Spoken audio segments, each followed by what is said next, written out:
All right, as we're waiting for track pep here, I'll remind everybody here tomorrow at 7:30 at the grandstands. Just before the drivers' meeting, it will be chapel service here with my man Eddie.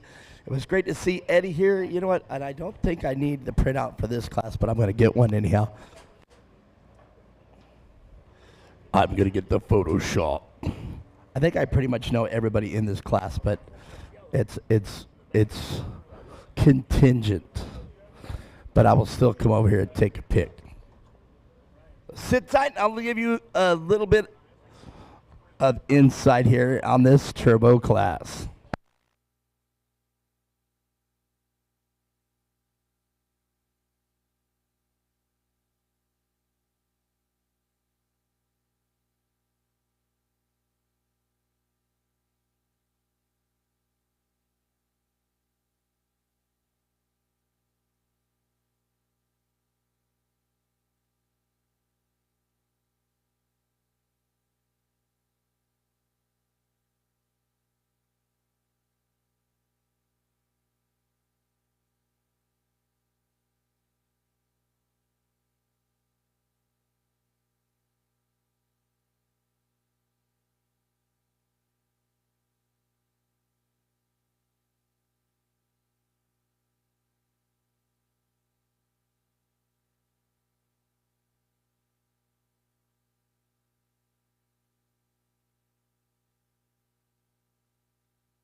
Well, look at this class right here. Indeed, the Turbo class.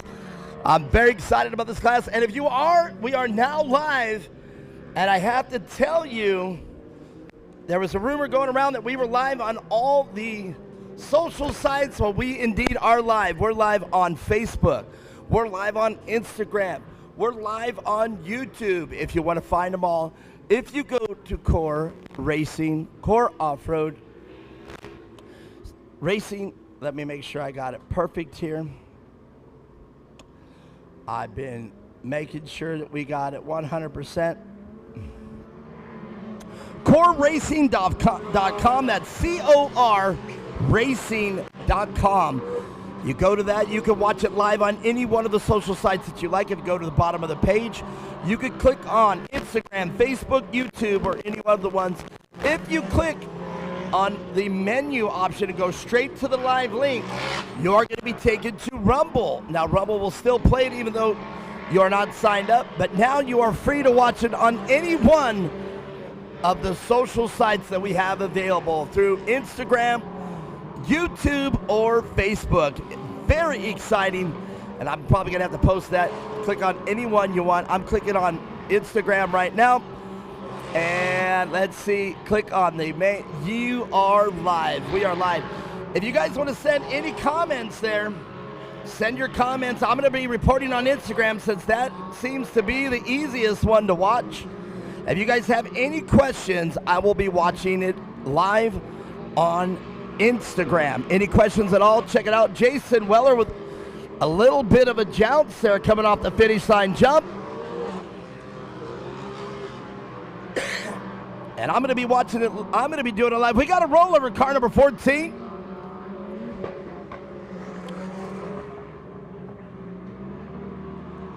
At the car number 14, Steve Sightlap Hoffman, indeed, lives up to his reputation. And Bobby Van Beekem now checking up as they come around, and let's see who all we got in here. Jason Weller, number 48, Mia Chapman in the 37. Ryder Chapman in the 32, 19 of Connor Maxwell, and Steve Sightlap Hoffman already over on his side. Henry Gonzalez out there in the number 12 car. Ryder Van Beekem in the 64, both Ryder and Bobby Van Beekem in a 64 car. I'll try to get who the a junior is of that, the junior Van Beekem rider. And Kyle Arkana out there in the 93, and the 388 of Brandon Birmingham, and Ryan Denny out there in the 560, Dan Kelly, 704, Andre Tornelli, and Michael Mack with AJ Burke. Another name that I recognize, 912, and Tyler Herlock. We'll end off our class here of qualifying.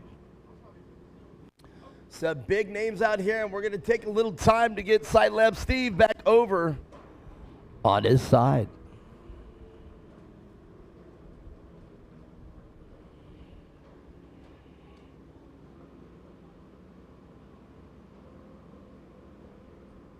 And it looks like Steve Hoffman living up to his name early.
So back out here to this turbo class. And I said I was going to be watching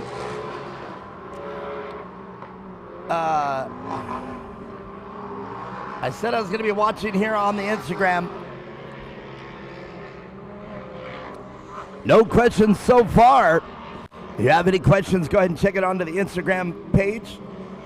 And you can go to coreracing.com, corracing.com. Click on the Instagram icon at the bottom of the page. And let's see the rest of this class. They're all gunning for their fast lap out there, but that's okay.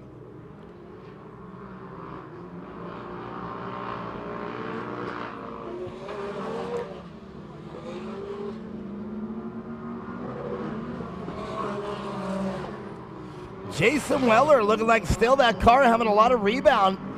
Probably going to have to slow the rebound down on the rear shocks there as it keeps kicking. Unless that's the way he likes it set up for the rest of the course.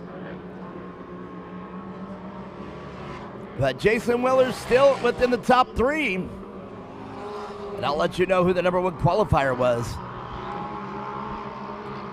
But right now, Kyle Arcana out front of the 93 R&R Steel car. And again, being out front is just a physical position. The rest of the field trying to get the fast lap.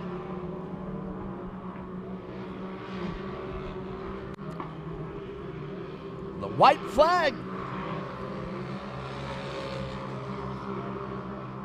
And physically, you're going to see Kyle Arcana come across and take the checkered flag for this qualifying round. There it is. Checkered flag for Kyle Arcana. And Connor Maxwell with Jason Weller in the 48th car. 1, 2, 3.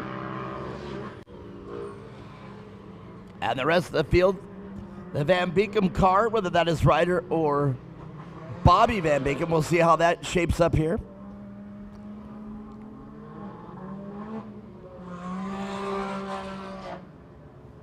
And once again, any of your questions out there live, go ahead and click on Instagram. You can watch it live on any one of the sources at the bottom of the page at coreracing.com. That's corracing.com. Sign on and you can see every social site that we are featuring the live track feed on. You can see everything that I am seeing here from my vantage point here at the track.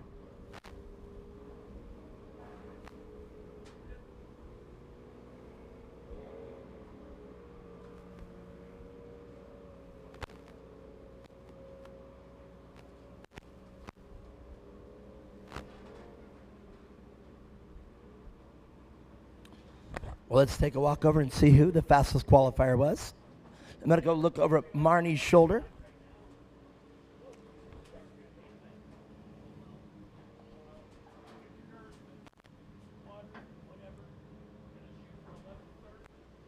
And let's see, who do you think it is? Wouldn't it be great if I walked over here and saw Mia Chapman at the top of that list?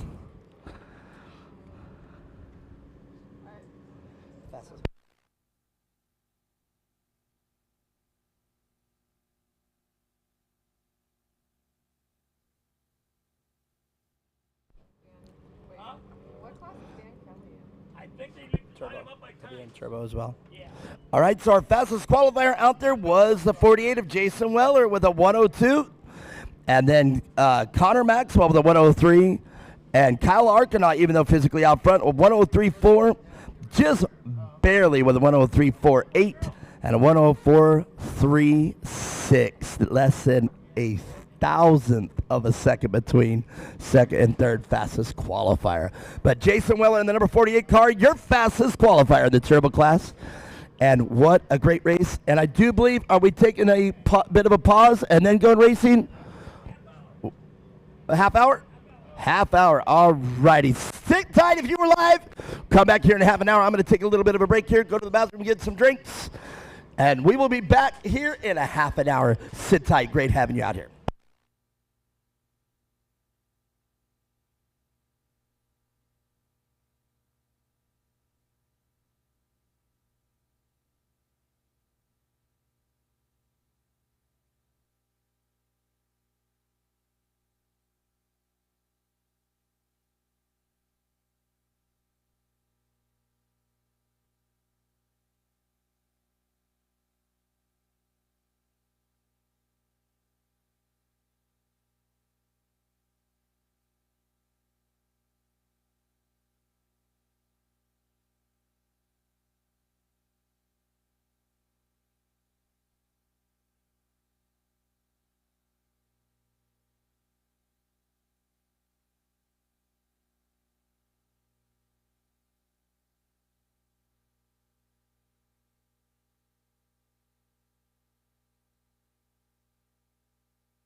So Bishop recording a one. And we got the 142 out there on this class out here at Core, and that's exciting because that's a step in the right direction to get, you know, some big classes out here. I'm really excited about it.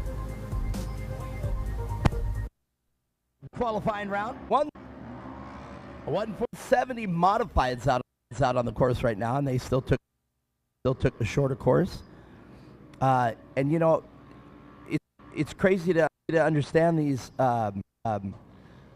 cars out here, because you see a lot of the same cars running in the naturally aspirated and beginner classes, or even in the classes, but then you look out, the same cars out there in the modified. So I'm wondering if it's restrictor plate, no restrictor plate, and they give you the opportunity to take them off, because I don't know, or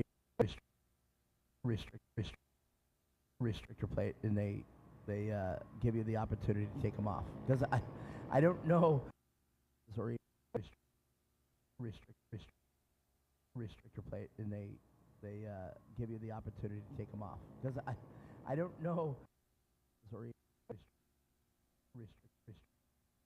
restrictor plate, and they give you the opportunity to take them off, because I don't know, or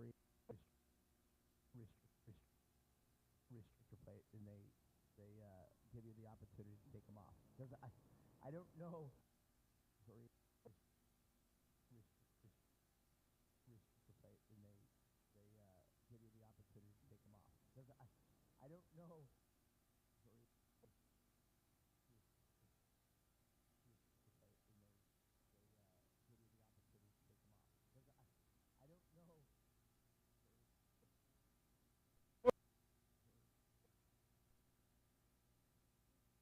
So you know how those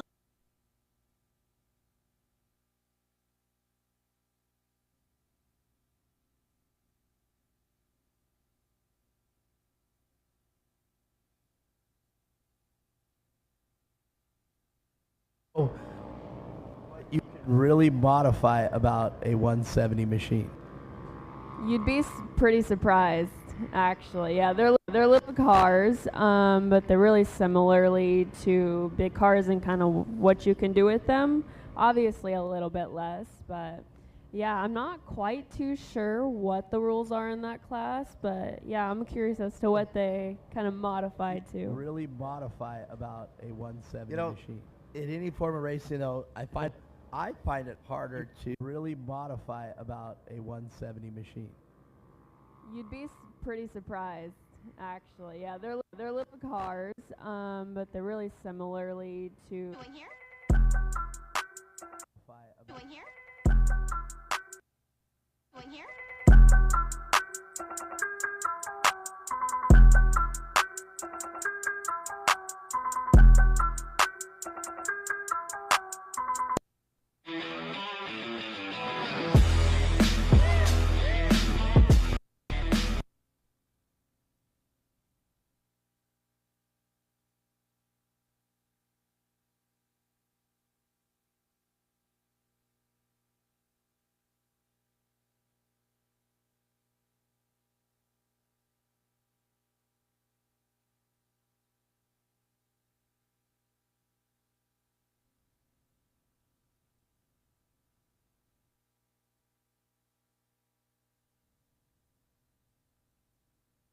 Tied down with credit card payments?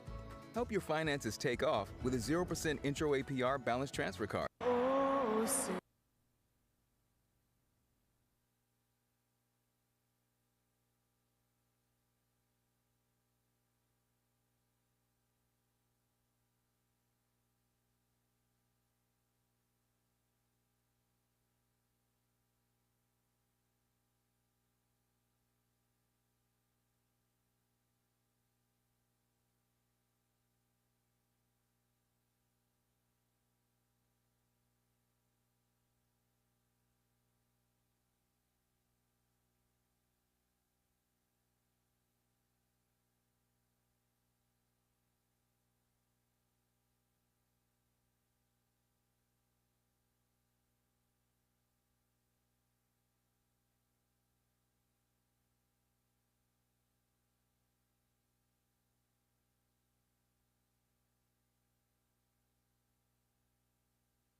All right. Sit tight, everybody. We're just moments away from opening ceremonies. Sit tight. Just some last minute things up here at Race Command. I will keep y'all posted. We are just moments away from opening here today on this beautiful day. What's our temperatures? We'll have to see. And I got Eddie up here for the invocation. We're going to get everything going here in a second. Sit tight. We're just moments away from the opening ceremony. Oh, wow. All right. Hey, while we are sitting out there, I got to show you guys, pretty incredible. You can win the backdrop banner that is featured on the podium right now, $10 per ticket. If you guys want to put that in your shop and everything, it is, if you haven't seen it here live, there it is. You guys can enter. It's $10 per ticket, and that is the backdrop on the podium, and it's $10 a ticket, and I can't really, it's crazy. My red shirt is bright and vibrant, and the yellow here, pretty vibrant on the thing, but you can't see it on the deal. But you'll see it here throughout the day. If you guys want to win it looks like to be about a 10 by 10 backdrop banner that we have featured on our podium. It is available because it is a one seasonal thing because of the pumpkin. $10 per ticket, and no limit, and no, if you're the only one, you're the winner. All right, very good. Then we better get things started here. Well, let me see what I got here. Eddie, I'm going to give you this one and then follow my lead here. Let me see what I got. We're just moments away. We're going to get the cars out here on the front straightaway. Mia Chapman as well coming up here. And Mia looking great there during. And I'm just looking over here, Eddie, to see where we're at so I could just burn some time. We're live on the air right now. We're live. By the way, if you are out there, we are live on YouTube. We're live on Instagram, live on Facebook. So Mia Chapman was pointing out, she said, I heard we're on all the social sites. We indeed are. If you guys want to see what we are live on, just go to corracing.com. That's C-O-R racing.com. Click on the hamburger, or you can go to the bottom of the page and you can click on any one of the social sites to watch live, send it home. All right, I'm going to come back in. Eddie, if you want to come back over here into the camera view. Ladies and gentlemen, welcome to the round 5 of the Core Off-Road Racing Series. I'm standing here with Eddie, and we're going to do the invocation. So if you guys know what this is, we're going to wait for the cars to get here and get quiet. And we're going to say prayers and the invocation, and then we're going to do the national anthem. So sit tight, everybody. We're just going to wait for the cars and everybody to get out of the cars. And but Eddie, what a pleasure to have you back up here. Good to see you, Mark. It is, man, just times of old, and it just feels like home. Well, all right, Eddie, I'm going to turn things over. If you guys know what to do, remove your caps, and we're going to do the invocation. Thank you, Mark. Would you all join me for a moment of prayer, please? Our most gracious Heavenly Father, we just thank you so much for this day you've given us and for allowing us to be back here at this amazing facility. God, I thank you so much for CORE and all the people that work behind the scenes, for each and every one of the sponsors that help make this race possible.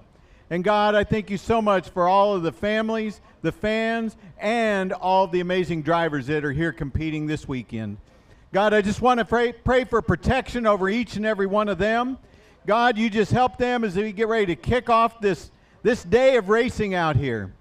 But Father, we also want to take a moment, and we just want to thank you for the freedoms that we enjoy in our country, and we thank you for the men and women who give of themselves and their time for our freedoms. And we just want to pray for each and every one of the men and women who serve our military, whether here or overseas, that you would be with them, protect them. And God, for those that have paid the ultimate sacrifice, may we never forget what they have done. Just help us to enjoy this day. In Jesus' name I pray. Amen. Amen.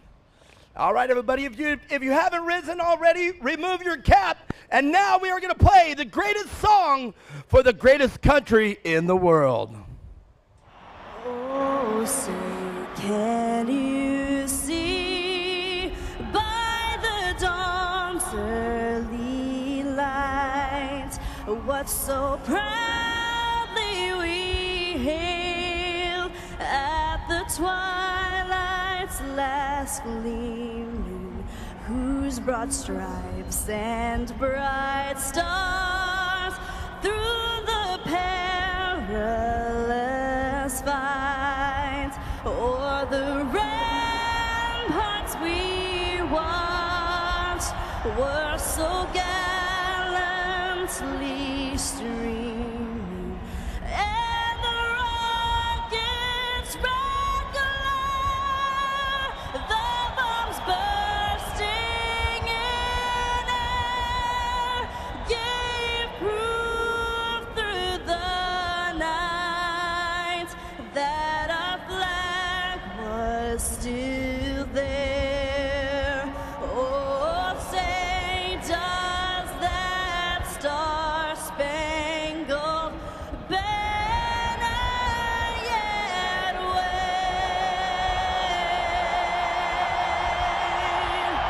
o'er the land of the free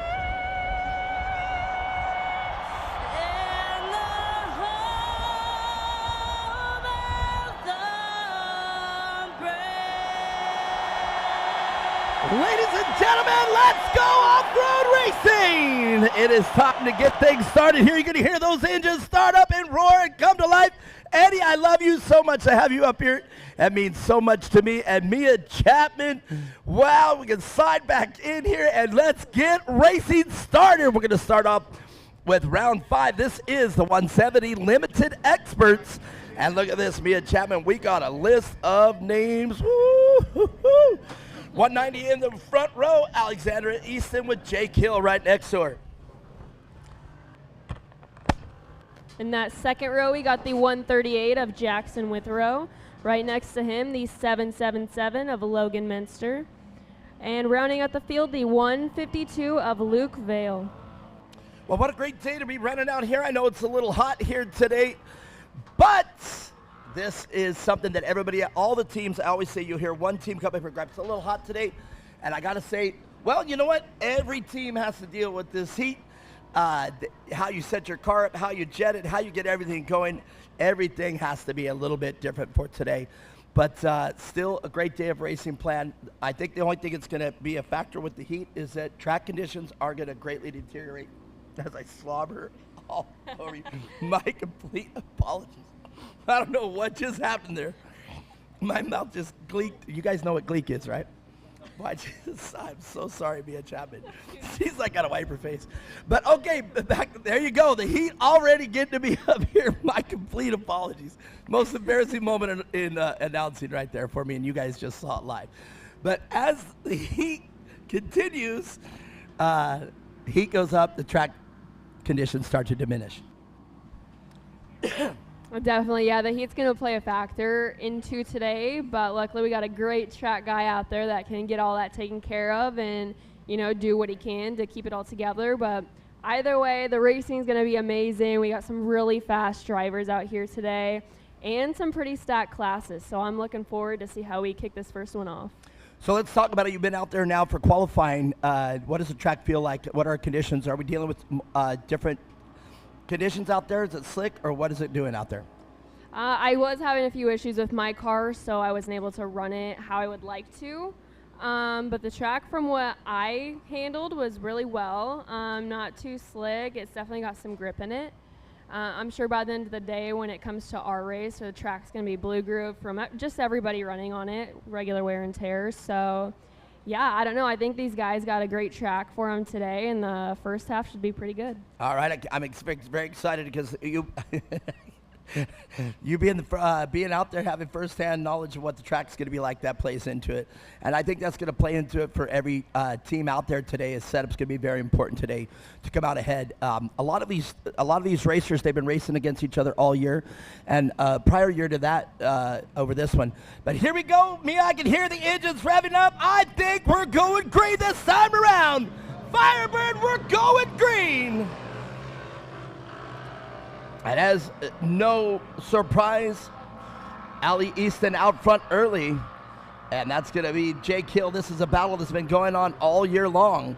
And as we've said, these drivers, they understand each other's ins and outs, and we're going to see it happen here in this opening event. So if you're new to off-road racing and short course racing, This team, these group of kids have been doing this all year long, and it's going to be great to see how they come out for this race. The car setup and everything, and actually, as you just said, knowing Firebird from racing out here for so long out here with the other series, these kids now are really knowing how to set up their car. I think they're going to be pretty much dialed here for this race. Absolutely, yeah. And with these 170s out on the track, they don't have a lot of horsepower, so it really does come down to the driver being smooth on the wheel, trying not to lose that momentum. And we'll see that throughout the whole field today. They are the experts for a reason, very quick kids out there. So, yeah, always fun to watch them. Indeed, indeed. And you can look at the great drone work out there, Brian and Tyler out there doing an amazing job. By the way, Mia Chapman, I was talking with Brian earlier, as we've seen him do all year, driving right next to these cars within just a couple feet. And you can see how good Brian is. I actually told him, Brian, because I've said one time he followed a car so close, I'm not kidding, he could have drove it right through the car. And I said, wait a second, Red Bull always does some things, and I happen to know a Red Bull driver.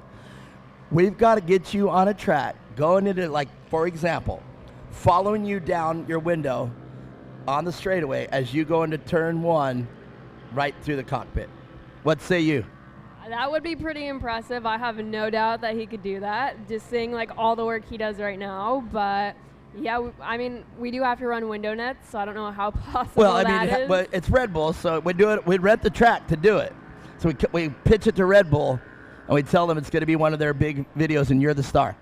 Well, you and Brian are the stars, but you're the featured driver. I'm down. Let's do it. Let's get you your own video. Yeah. I'm down. I'll produce it. I can't wait. Anyhow. Back to racing, and there is that drone shot. Brian is amazing. I don't know if you remember, I was trying to explain to a new racer out there that I remember Brian, he was strafing the crowd with a high-speed pass, and he broke a propeller and crash landed right there in the middle of the field. So he may be a perfect pilot, but unfortunately sometimes he pushes the drones to the edge and spits a prop. And he's done that before. I still to this day wondering where that blade took off to. They're very touchy things, yeah. Back to racing, though, up front. No change in here. Allie Easton is still out front. And Jake Hill, this is the way it's been pretty much all year long. These two battling it out for first and second place. And look at this, the car of Logan Menster now in the mix. Logan Menster, easy to spot with that 777 car in that red, white, and blue. And Jackson Witherroad having to watch the battle of the top 3 out right in front of him. As they get on the tarmac, that's a question for you, Mia Chapman. How do you approach that tarmac? Is it something you have to really be on top of? You have to hit it. To me, it seems like there's only one entryway into that tarmac. Yeah, I think the goal definitely is to save the tires. The more you slide around on pavement, the more your tires burn out, the more they wear down. So that's definitely one of my goals, as I'm sure it's everybody else's, is to just keep it as smooth as possible and carry as much momentum as you can. A little bit's not bad. It's not going to hurt too much, but definitely trying to keep it down to as little as possible. But you can definitely make some passes and action happen back there, just because most of these racers are used to driving on dirt, right? So if you have a good line going into the pavement area, you could make up some ground, and yeah. So I also noticed too, a lot of the tires, like some of the other manufacturers, like the Hoosiers, they look like almost like a street tire. Oh, we got a little bit of a collision here. Menster, and I believe that's going to be Jake Hill, the number 170 car, as Jake and Menster were battling it out for second place. And I'm wondering, wasn't able to watch it there, but if you guys were watching it live, we were talking about tires, and the way that enter into that tarmac doesn't look like there's any other way. If you entered it here, like you said, looks like it's rough on the tires. But it looks like both drivers are okay, and they're back in the chase. But now that's going to extend the lead of Allie Easton. And now she's got a little bit of clean air and no pressure. But look at that, a change for Jackson Witherroad now inheriting second place. But where I was going with these tires are, you can get a tire out there that hooks up perfectly in the dirt section, but then I would imagine that the performance dwindles a little bit when you get on the tarmac. Yeah, I mean most tires do when you go in there at such a high speed that we are. It's inevitable you're gonna have some sliding, right? But yeah, it's not too crazy. It's very controlled if you can control it. And really it all depends where you exit at of that corner before the tarmac that sets you up, in each lane to go on there. So I think that corner is pretty important to set you up good on there so you can get a smooth run into the next corner. So yeah, there's quite a bit that goes on back there. Well, and as the day and the weekend goes on, you can see a lot more of the dirt now blending up on top of it. So I imagine that is also something to deal with. Again, changing the traction there on the tires. What a beautiful shot again, Brian, and great drone work right there with just a few feet away from Allie Easton doing a great job.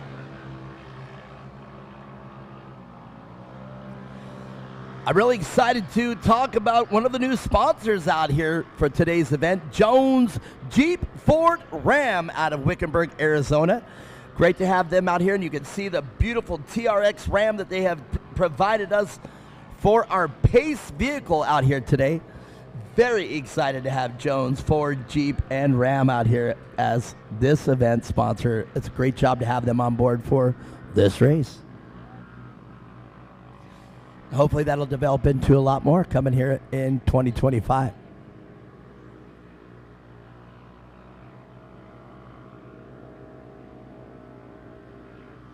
So Allie Easton right now, she could just put the car in cruise control and come driving it on in and take that number one. She's going to be pretty happy about that for the first race today. Yeah, I definitely think so. She's running a really smooth race, being very consistent with her lines.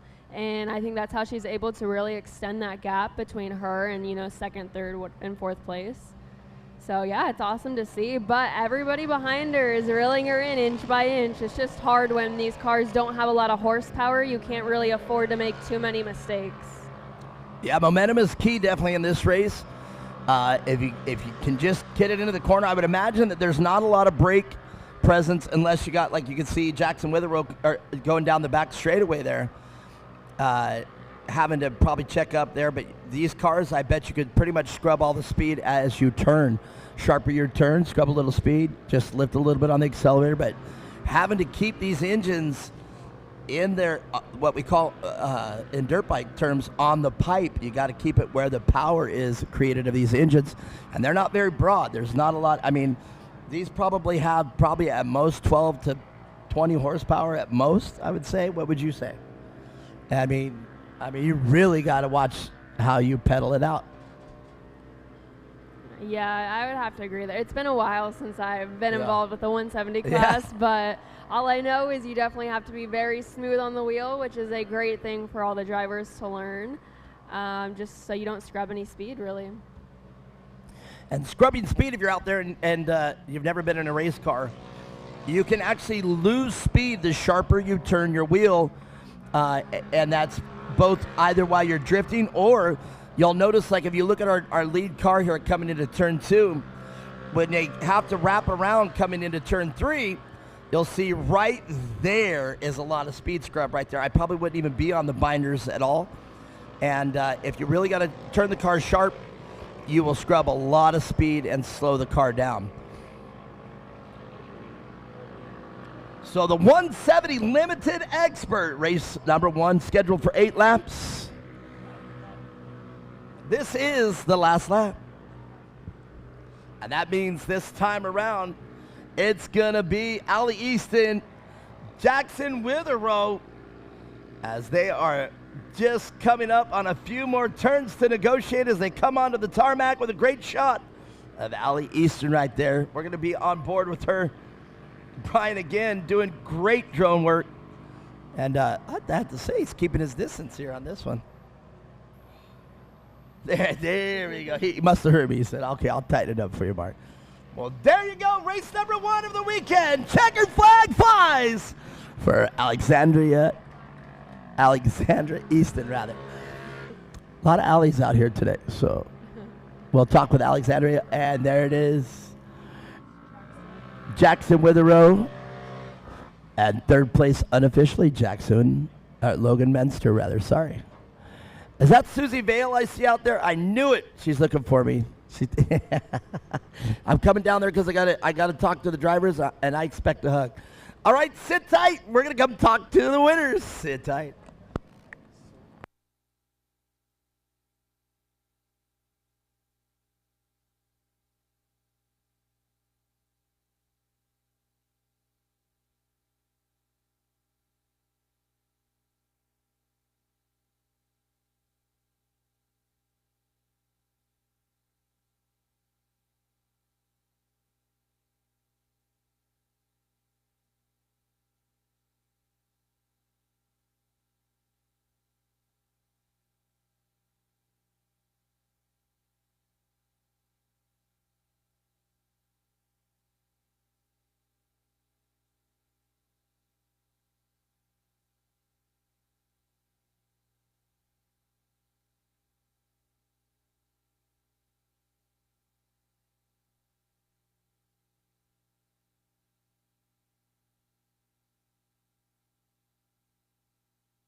Man, oh man, I got to tell you, boys and girls, what a great day of racing it's going to be so far. I'm so excited about this opening round that we have.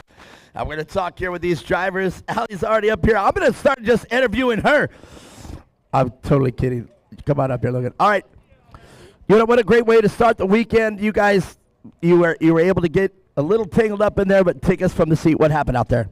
Well, I was just trying to follow his lines a little, but I was also trying to get around him. I mean, you're back there and you're watching it, and you got a little collected there. Was there a slip up on his part or your part? His part, I think. All right, very good. What are you going to do here now? You're still up here on the podium. What are you going to do for tomorrow? What's going to be a little different? Like try not to hit people and just go around. Exactly. All right, well, let's talk about the people that make your race program happen. My mom, my dad, Monster Diesel, and 2X. All right, Logan Metzer, everybody. Third place today. Hard luck out there. Got a little collected. But this young man, Jackson Witherow, man, I talk to you almost every weekend. It's like I should just know that if I'm coming to a race for Core, I'm going to be talking to you. Talk us about racing, man. How did you get in there? After Jake Hill and Legan Minster, and they both crashed, and then I just went straight for him. Just it's like an opening door, and you took it. It's like opened up, and you just buzzed right through there. yeah. Well, it looks good to announce out there. Hey, so what's in store for the weekend, man? You got a big weekend of driving. Yep. All right. Let's talk about the people that make your race program happen. Dennis, Jimmy, and Extreme Machine Fabrication, and my mom and my dad, and God for keeping me safe, and and Been a while, huh? We haven't been up here. You're out of practice. yes. All right, very good. Did you skip anybody? Nope. All right, Jackson Witherell, everybody, second place. And we're going to be talking to him all weekend, guaranteed.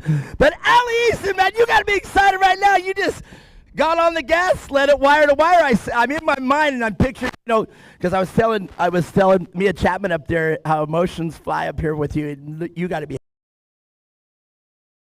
weekend. Yeah, How you feeling? pretty good. Tell us about. We got one day of racing. You got to come out here and hold us because you got the target on your back now. Yeah, I'm probably just gonna try and keep coming in first. What's the key to these cars? Mia Chapman and I were talking about is momentum, or is it really just keeping them straight? Both. Okay, very good. Well, let's talk about the people that make your race weekend happen. Extreme Machine Fabrication, my mom and dad, R&R Steel, AZ Networks, Power Glass, Rugged Radios, Hoosier Tires, and anyone else I'm forgetting. Oh, Dynajet, and Rob Muzzy. All right, very good. I got to tell you, I know this young lady been announcing with her all weekend. This is what excited Allie Easton. Good job. And you can sign on in there, look at the pictures, do whatever you got to do. Big round of applause, our first race of the weekend.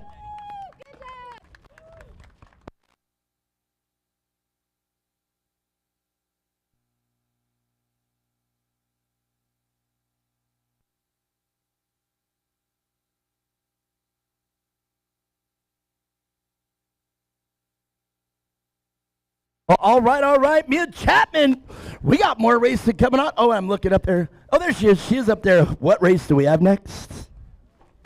Looks like we have the 170 limited intermediate class coming up next. We were just talking about that. Allie Easton, very excited. That was excitement for her. I promise you, I can tell when that girl's excited. And I know she is excited right now with the first race. With a W.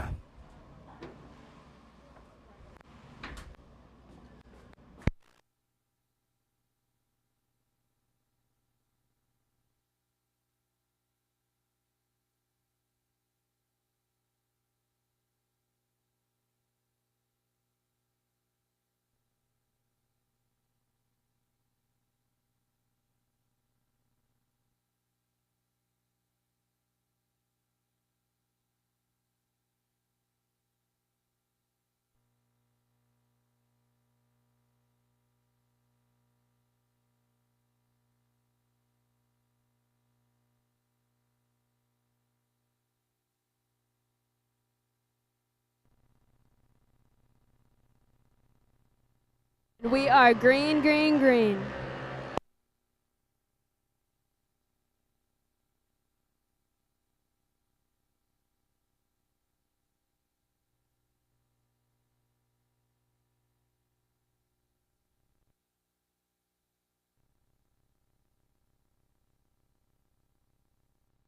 All right, Mia Chapman, I'm trying to get another fan up here for us. Because I looked over and realized that they're cooler because they have two fans. And we're blowing the hot air. But we're going to put another one back there and we're going to blow the cool air. But here we go. Kyler Mendoza with the pole position. Oh, no, that's going to be Blaine Proctor that had the pole position with a 1:13.2, with a 2.2, and Kyler Mendoza with a 1:13.29.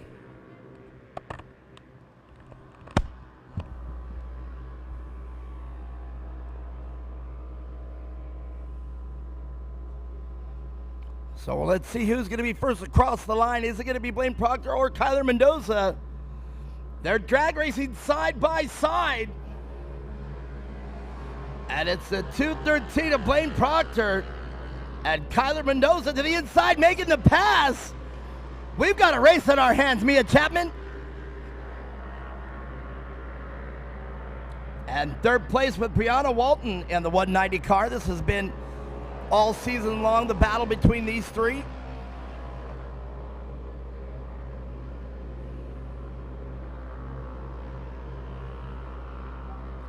And you can see from that shot from our drone how close the top four are.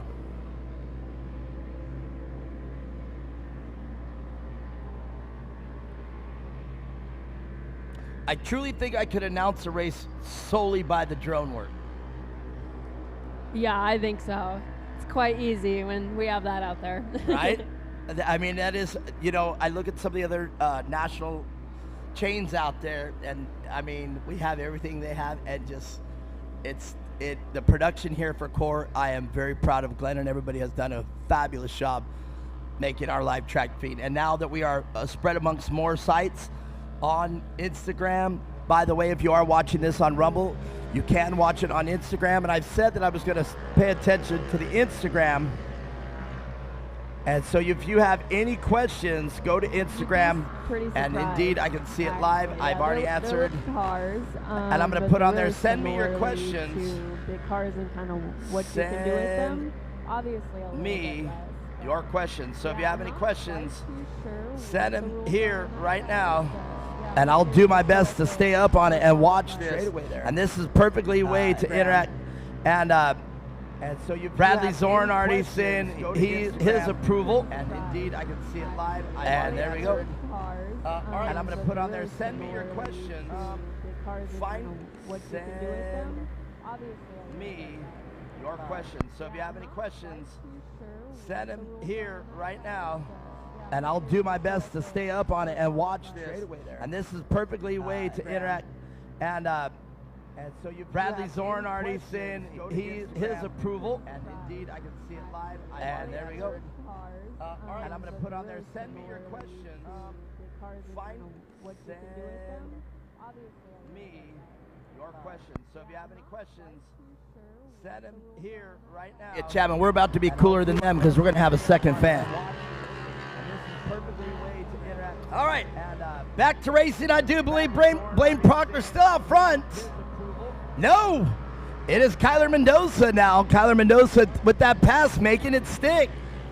And Kyler Mendoza in that number 23 car. But right on his tail is Blaine Proctor. So the 213 car not giving up easily. And we've got a race on our hand. All right, back to racing. I do believe Blaine Proctor still out front.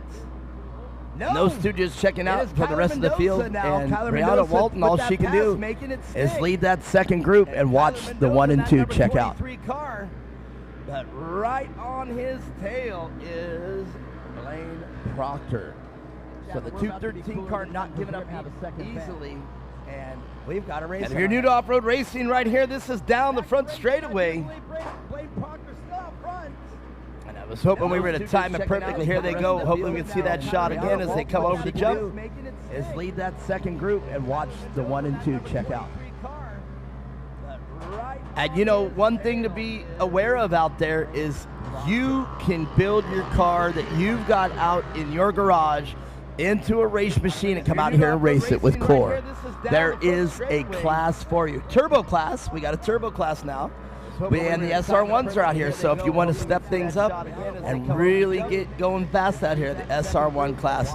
And I know there's a lot, I personally know there's a lot of SR1s for sale out there. And you know, one thing to be aware of out there is yeah, we definitely got a variety of classes here at Court to come out and race.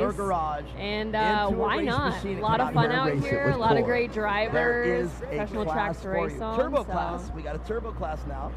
Hey, Mia Chapman, you know, we talked about getting the band back together, right? We talked about getting, well, look at this. Some original members of the band. Tim Jones, Carl's out here. What the heck? Great to see them. You know, Carl, I swear I manifested you being here today. I did. And why not? A lot of fun out here, a lot of great drivers, professional tracks to race on. But Tim Jones. Hey, Mia Chapman, you know, we talked about getting the band back together, right? All right, I was too busy getting props out there. Do we have a rollover? Mia Chapman says, looks like we have a rollover. Tim Jones, Carl's out here. You can see the safety crew reacting out there. You see them. You know, Carl, I swear I manifested you being here today. I did.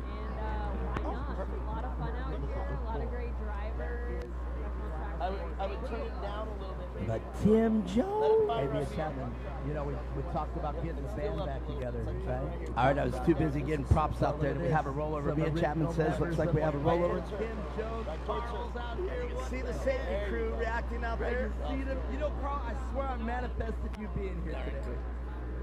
I did. You were right, indeed, Mia, right there in turn 4, or turn 5, rather.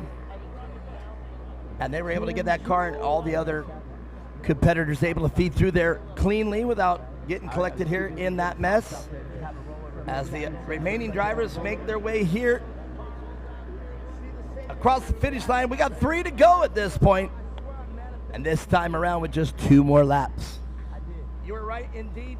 Yeah, I think that's a factor we'll see a lot of today as the track, as you know, more drivers run on the track and it dries out, the more ruts we're going to see, the more rollovers we're going to see. Everybody's pushing to try to make up that next position. So, yeah, it can definitely make things difficult out there. And they are very hard to see until you're there, and then it's too late to save it. So. That's right, and the more that we see this throughout the weekend, qualifying, we're talking about you want to stay out there, you want to stay away from the competitors. You don't want to see them, you don't want to get collected into that. But out here in the race, no holds barred. It's time to pull all the stops out and get going out here. So therefore, everything's going to be a little more, you know, a little more dangerous, a little more edgy. Until you're there, a little more spicy. Yeah, that's right. A little more manic. I love it. We see this throughout the weekend. Qualifying. Here we go. They're side by side coming out there negotiating that turn. You don't want to see them. You don't want to get collected into that. Can Blaine Proctor, our #1 qualifier, get around the #2 qualifier? They were only qualified for just a little bit there, but Kyler Mendoza, I know Kyler can feel that right there, can hear that engine. Here they are almost side by side down the front straightaway. Blaine Proctor trying to get side by side. Can Blaine get the inside as they come into turn 1 and take the lead away from Kyler Mendoza? We've got a race on our hands. Can Blaine Proctor, our #1 qualifier, get around? But no, Kyler Mendoza closing the door on Blaine Proctor. And that was a textbook move right there. If you're out front, take that line away. But now Blaine Proctor to the outside, trying to find the marbles. And I'm afraid Blaine actually lost a couple positions there, taking that turn 2 wide. And take the lead away from Kyler Mendoza. We've got a race on our hands. Can Blaine Proctor, our #1 qualifier, get around? But no, Kyler Mendoza closing the door on Blaine Proctor. A couple of the comments out there, they said, love that you guys are now on Instagram. I have to agree with that. But now Blaine Proctor to the outside. That's Bree Cotter out there. Dance the Dirt. You guys have a 200 class. What would you think? What's a 200 class? Taking that turn. I would have to say Dance to Dirt out there. Be more specific on what a 200 class is for me, please. More than likely we do.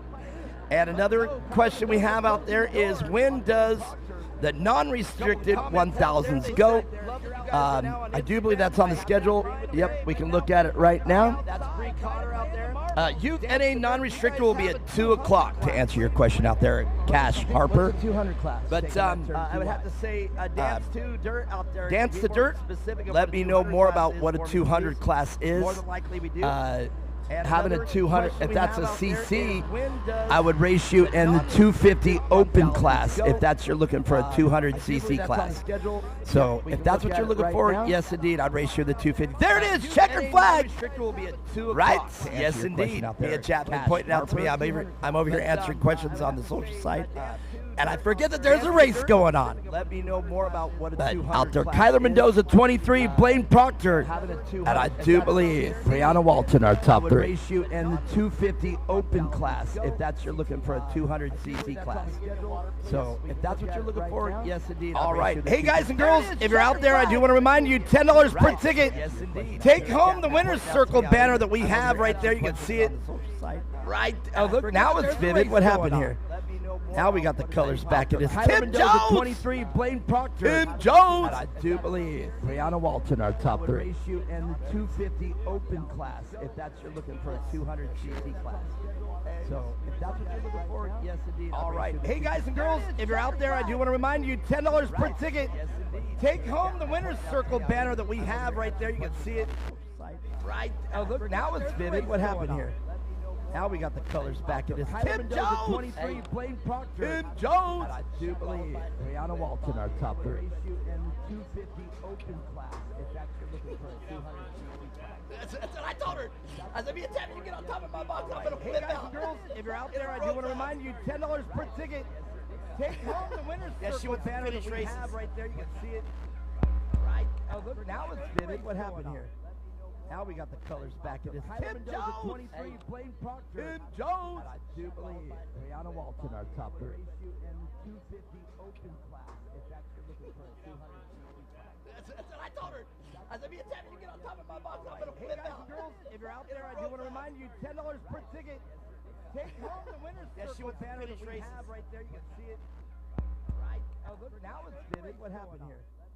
Now we got the colors back. It is Tim Jones. 23, Blaine Proctor. Tim Jones. And I do believe Brianna Walton, our top three. All right. I am slobbering all day today. I'll take it just in case.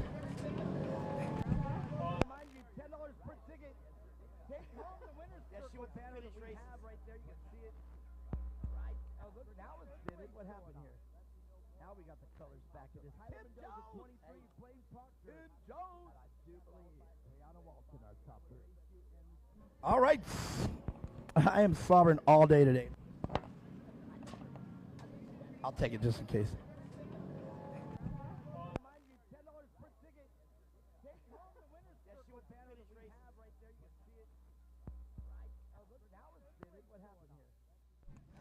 The energy down here at the winner's circle, incredible. Great race out there. All right. Kyler Mendoza coming out on top. A great race between Blaine Proctor and Kyler Mendoza.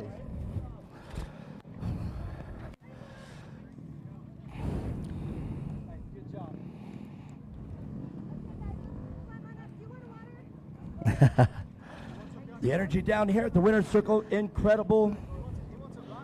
Great race out there. I love the energy down here. Kyler Mendoza. Well, right on, right on. What a race. You guys do me a favor. Put your hands together for these kids. Did a great job out here. These Warriors. Man, race from you. You have the top row seat of watching these two just check out. Yeah. How was it for you? What was the race like? Tell us about it.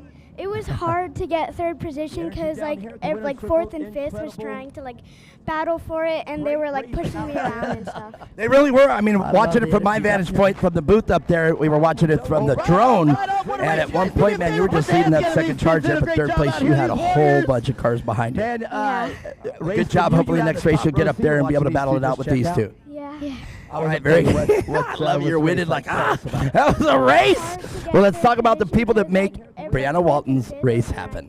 TGR, GBC Tires, Go Fast Girls, Impact, They really were. I mean, watching it from my vantage point from the booth up there, we were watching it from the drone, and at one point, man, you were just leading that second charge there, but third place, you had a whole bunch of cars behind you. Steve. Good job. Hopefully, next race you'll get up there and be able to battle it out with these two. All right, very good. Uncle Trey, Grandma, Mom, Dad. That was a race. I love it when you say Uncle Trey out there. Hey, I'm trying to say I can hear my phone. Now, somebody mute that phone. Anyhow, it doesn't matter. We'll have to get through it. Well, man, congratulations, and tomorrow it's another day. Yeah. All right, Brianna Walton, everybody. I'm going to keep moving along here. So, Blaine Proctor, yeah, you were the #1 qualifier out here. Man, you guys just put it down there. What a great race. Yeah, it was fun. Very good. Coming up, what is the biggest thing to deal with? The heat, the dryness, the dust? What out here are you battling here to get out front? Mute that phone. I'm just battling. Well, man, Every time I would follow Kyler tomorrow into the it's turn, he another would always day. shoot rocks, mud at me. So everybody, I'm I gonna was keep just battling moving to here. keep that out of my face and catch up. So that's it. You were just battling him straight out in his throats of keeping you at bay. Yeah. Very good. Well, let's also talk about the people that make your race program happen. Yeah, it was fun. PCR. Very good. Coming my up, what is dad the biggest for thing to deal with? The coaching heat, the me, dryness, the Jimmy dust. for What do you? my car, What out here are you Jason Bedrow battling for here to helping get up out. front? Mute that phone. I'm just Anyhow, battling Reaper Apparel and all my other sponsors. Shoot rocks. Everybody who supported me. Get that on my face and catch up. Very good. Well, tomorrow we'll get you here, and hopefully you see a repeat of this same race tomorrow. But this time you on top. Make your race program happen. Very good. Tyler Mendoza though on top, and I'm not going to take nothing away. You earned it, man. You were just smooth it once you got out front. You just held on. Yeah, I was drag racing with Blaine a couple of times. My dad kept saying, you're drag racing, or he's on your inside.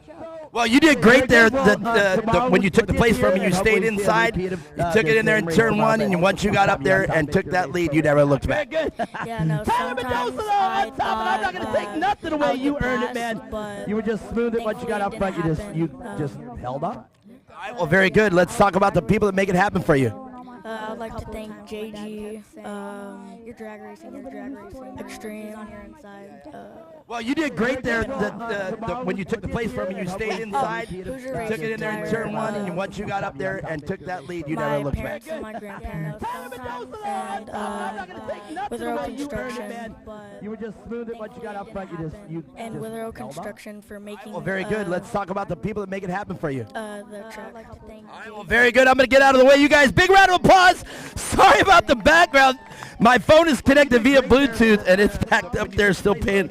I'm trying to say, hey, mute that phone real quick, but that's all right. I'll get up there and do it. Congratulations, you guys, and let's get it to Mia Chapman. What race do we have coming up next? We have the 170 Limited Beginner coming up next.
We are definitely running a fast pace here this weekend.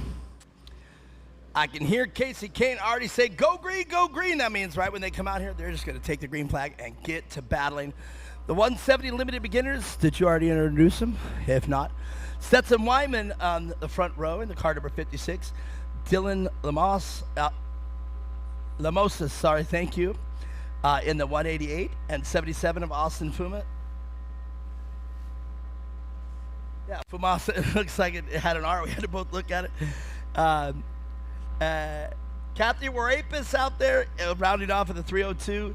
And 8415 of Carter Hoganus and Cooper Hoganus. I'll take it from there. There you go. Who else we got in there, Mia Chapman? Our fourth row, we have the 747 of Zeppelin Ledbetter. Right next to him, the 101 of Mason Dolgerian.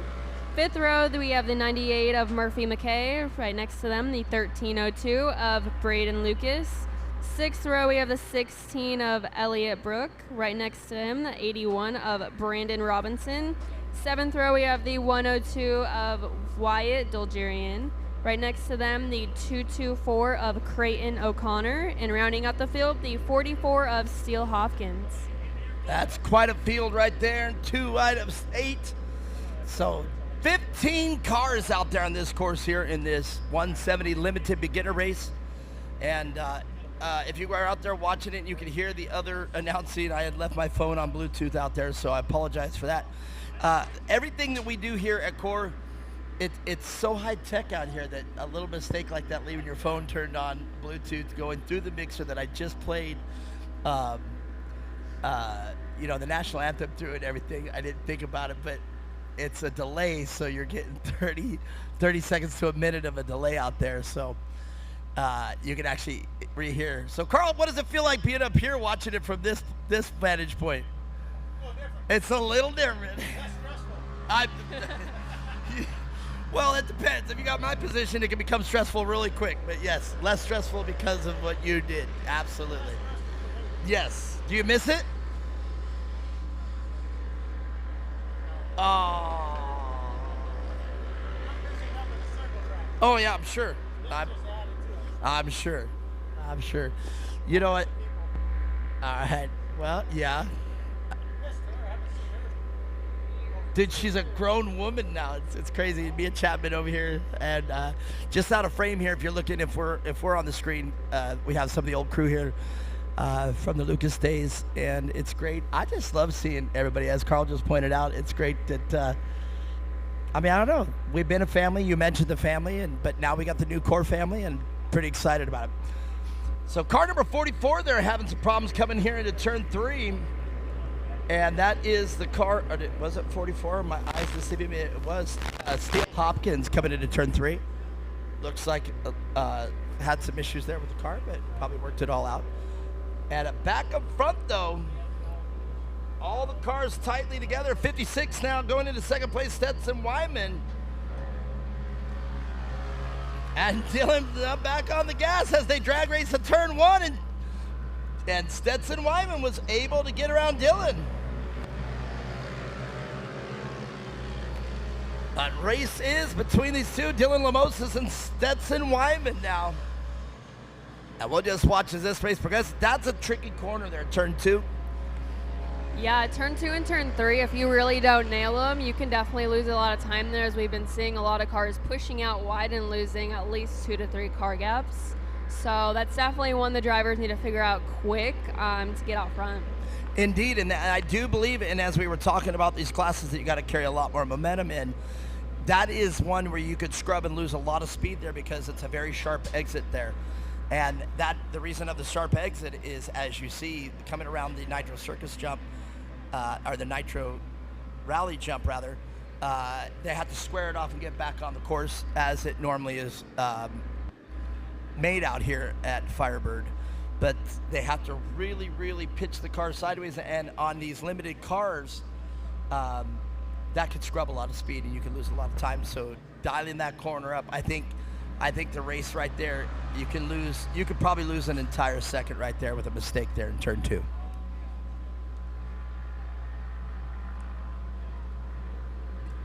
And right here, if we stay with the drone, I was going to say, if we stay with the drone right there, we'll be able to see it firsthand.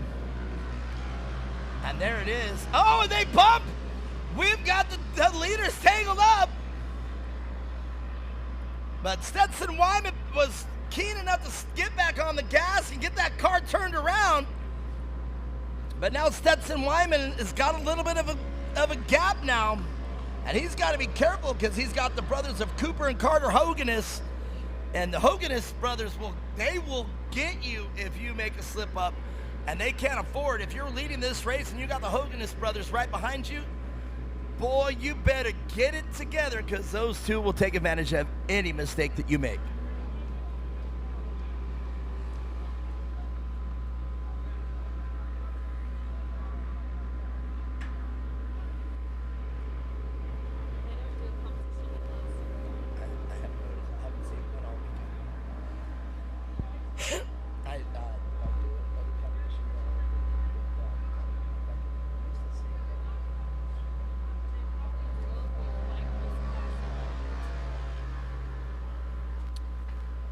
There we have it. We're on lap 5 of 8 laps now with 3 to go.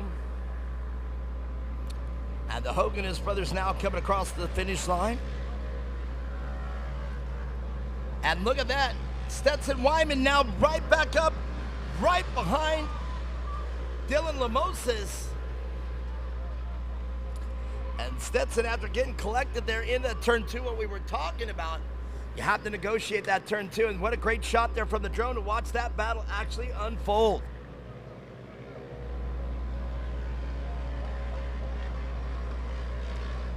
But what a race out front. after a collision a little bit earlier on in the race. But now Stetson Wyman trying to get back around Dylan Lamosas. I can hear the spotters with a go, go, go. That's to the inside as they're in the tarmac. And Stetson Wyman trying to find Stetson a little wide there on the tarmac.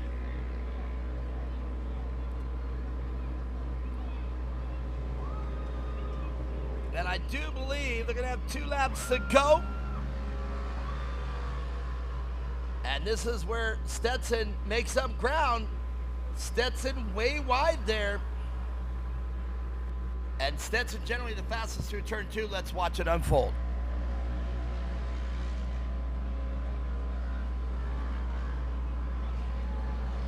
And both drivers taking that turn 2 the way they should, but now having to deal with lap traffic. That's Steele Hopkins. Stetson Wyman capitalizing on the lap traffic, trying to get their 3 wide going into turn 4 rather. And both the leaders get around the lap driver without any harm. And Dylan doing everything he can to stay fat and happy and not let Stetson Wyman in on that first place, but Stetson Wyman just waiting for the opportunity. Definitely, yeah. It's been a fun race to watch with the 2 up front right now. It's like watching a yo-yo go back and forth. Oh, no. Oh! That is Stetson Wyman with a huge mistake on the tarmac. It makes me ask, is there something wrong with the car? Because that was, I think that mistake right there. Wow, I just don't think, here it is. That is The a last tough couple one laps. to lose that much ground, but not Yeah. lose any position, so that's at least a plus that comes out of that. But the tarmac does get very, very slick. The more drivers that go on it, the more dirt that gets laid over, and you don't really feel it until you're there. So having to learn that at such a young age with some of these drivers can be tricky. Man, and we were just talking about that. And another thing about these cars, these are solid axle cars. So they definitely handle a little different than such as an open differential car as the majority of the rest of them. Now, I know the rest of them are open differential, but like your car is 4-wheel drive, open diff, both front and rear. So as long as there's 2 wheels tracting, the rest also create traction. This one with a live axle rear end, it's much easier to slide the rear end around, and these are only 2-wheel drive cars. So being both limited on power and everything, that's a hard way to drive, as you just found out. The tarmac, if you don't have it just right and accelerate just right, you can see what happened with Stetson Wyman. Well, here we go, white flag 5s for our leaders. And I know Dylan Lamosas is very happy right now that he is able to just cruise this last lap. If barring no mistakes, we're going to be talking with Dylan Lamosas on the top of the box, and Stetson Wyman. We're going to ask Stetson what happened out there on the tarmac. You lost a lot of ground there. And after the earlier collision, they were able to put together. But now, Stetson Wyman, I don't even see him, but now we're going to talk with the Hoganis brothers. One of the Hoganis, and I do believe, let's see the number on that one. Is it going to be Carter or Cooper? And again, everything I say unofficial until it happens. And that's the 2014 of Cooper Hoganis. So let's see who ends up on my box. What an exciting race so far this 170 limited beginner has turned out to become.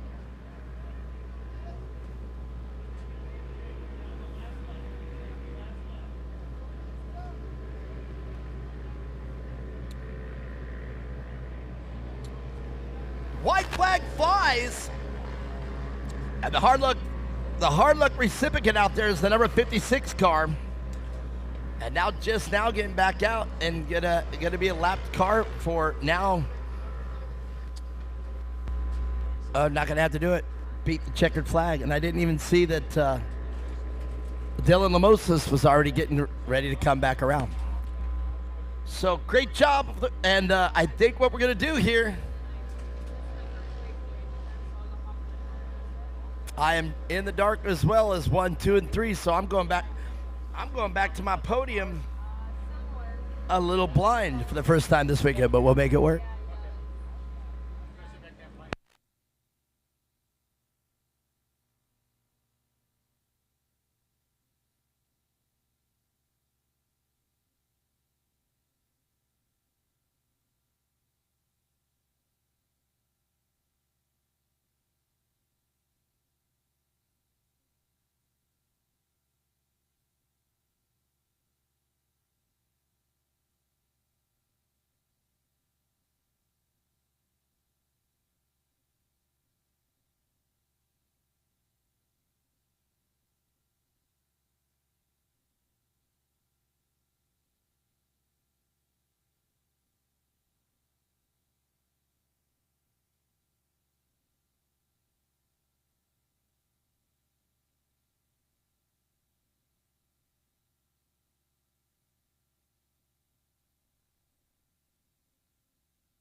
Well, you guys better give these warriors a big round of applause. Zeppelin Ledbetter, how does it feel? I understand this is your first podium. Good. Does it feel good? Yeah. Well, let's talk about the race. What was it like from your seat? It was good. Did you feel good? Yeah. What will you do to get on top if you're going to win this race? What are you going to do different? Just gas it. Just gas it. Send it. Yeah. All right. Very good. Well, this is the point where you get to say thank you to whoever you want. So think of all the people that have helped you get here. Who do you want to say thank you to? My dad and my mom and my brother and my baby brother and my grandma. Is that it? Yeah. Well, I'll tell you what, he's going to be no stranger to my podium, but make some noise out there for Zeppelin Ledbetter. Well, I'll tell you what, Cooper Hoganus, I got to tell you, man, I saw you and your brother out there, and I knew, oh, man, they better not slip up with those two brothers out there. And I wasn't kidding because you were able to get it up here into second place. Yeah. How did it feel out there? What was the track like? It felt good. What are you going to do a little different here for the car to get you back up onto the front? I'll try my best. So the car setup was good today? Yeah. All right, very good. Well, let's talk about the people you want to say thank you to. My mom, my dad, 2X Motorsports, Chad, Jake, H&H. That's it. All right, very good. Make some noise. Cooper Hoganus. But right now, Dylan Lamoses. Good job, man. Hey, great battle between, I think it was between you and Stetson, and you guys were battled out. You guys collided. You were able to get in front of that exchange. But then once you got out front, you just led it from wire to wire, and that must have felt pretty good. Yeah. All right, well, tell us what's going on out there, and how's the car set up, and tell us about the track. The track is really good. You like it right now? Yeah. You like it a little drier like that, or are you better in the wet stuff? I think I like it a little drier. All right, very good. That's a little more traction so you can really let it hang out when you drive. All right, let's say thank you to the people that make your race program happen. I want to say thanks to my dad, my mom, my brother, and my big brother. All right, well, very good. I'm not going to get in your guys' way. Big round of applause for these warriors doing a great job there. It is the 170 Limited Beginner with Dylan Lamoses coming out victorious.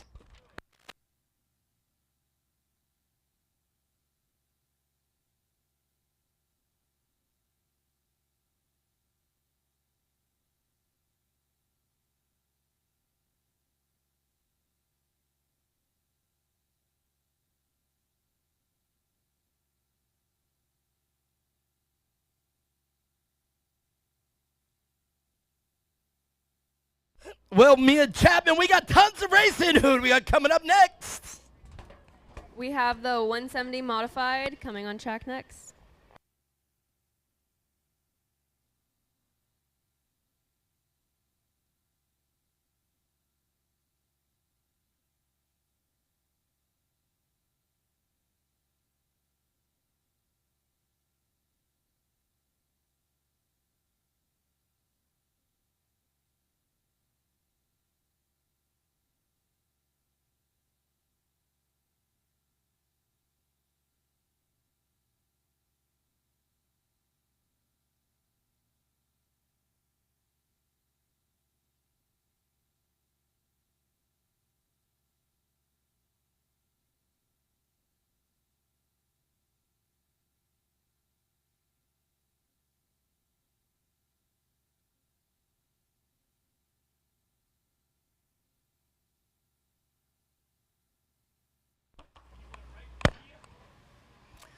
So I figured it out, Mia Chapman. We need to have these races once a week.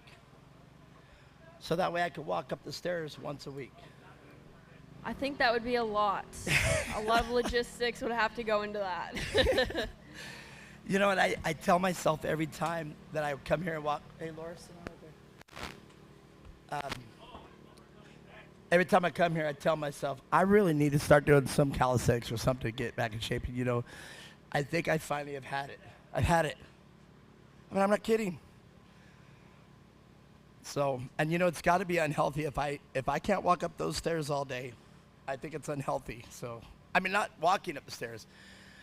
I'm saying being that winded walking up those stairs can't be healthy for me.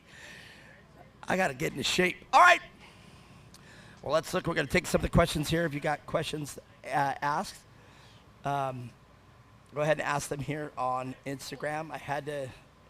We had to back out of it because it was interfering with my live interviews. So if you have any questions right now, I'm available on Instagram. Put them on Instagram. Put your questions out there. I think the 200, I don't know how that ended up with Dance to Dirt. I hope that ended up, we answered your question correctly about having the 200 class. You would race the 250 Open because I believe a 200 is just a modified 170, I'm assuming. A bored out, faster 170. All right. Race. This is the 170 modifieds coming out. This race is scheduled for 8 laps as well. In this race, in the 136 car is Crew Hart. Jackson Cotter in the number 11. 170 of Jake Hill out in this one as well. Allie Easton out there in the 190A. Samuel Gibbs in the 15. In fact, I saw Samuel Gibbs. I saw the TGR shirt right here, so I figured that the Gibbs were coming up here. Yes, indeed. And Bryce, oh, by the way, I was able to see Ty at the 400, so it was incredible to see him as a young man now. He was rocking the mustache, and I'm like, what the heck? But it was good to see Trey out there as well. 157, Bryce Rimmer, and 199 of Luke Torres. I told you, one of my favorite cars right there. And Ryder Forrester in the 695. Charlie McKay, 471, and Luke Vale, the 152. We got a green flag. Let's go racing. So Mia Chapman, I haven't seen Trey Gibbs since the days of the Lucas, and I got to see him down there in Mexico. And the first question I had for him was, "Do you recognize me?" And he's like, "Of course I recognize you." And I was like, because he like you is a rock star now. He has his own fan base. So I had to wait my turn to get in there and talk to the famous Trey Gibbs, But it was cool. All right, Mia Chapman, we got a race on our hand. Crew Hart leading us in the green flag, and Jackson Cotter was right next to him.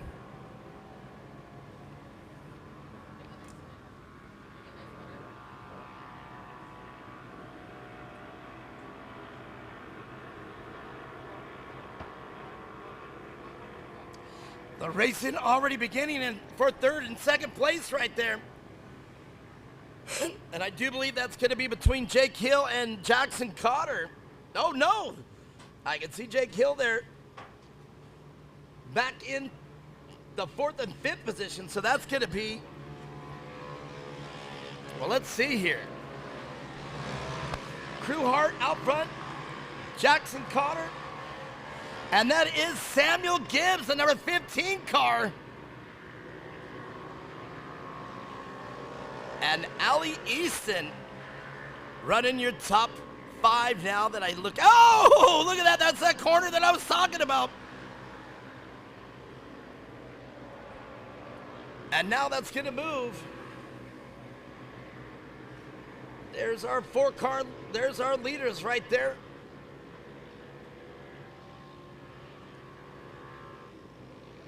And Jake Hill, the top 4, the mistake there, and now Samuel Gibbs up to second place already.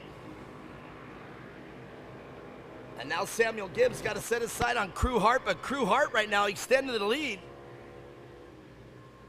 As you see, Crew Hart well ahead of the rest of the field. Oh yeah, definitely. It's nice to get some clean air and be able to run out front and kind of run your race until they kind of catch back up. But yeah, pretty flawless job so far, and the rest of the field is bumper to bumper. We are not lacking action in this race. Well, what a great this has turned out to be. Great race this has turned out to be so far. And the 4 runners, in this particular class here, the 170 modified, it can be any one of these top 6 drivers right now. And you can see how tightly bunched they are, and they are just shuffling around. You can see the 170 of Jake Hill now trying to get around the 11 car of Jackson Cotter. And Samuel Gibbs now up there in second place, trying to reel in Crew Hart, but Crew Hart with a great lead. And Crew Hart, as you said, got the clean air. Gonna have to run a flawless race. Otherwise, Samuel Gibbs will be right there to capitalize on any mistake that Crew Hart makes.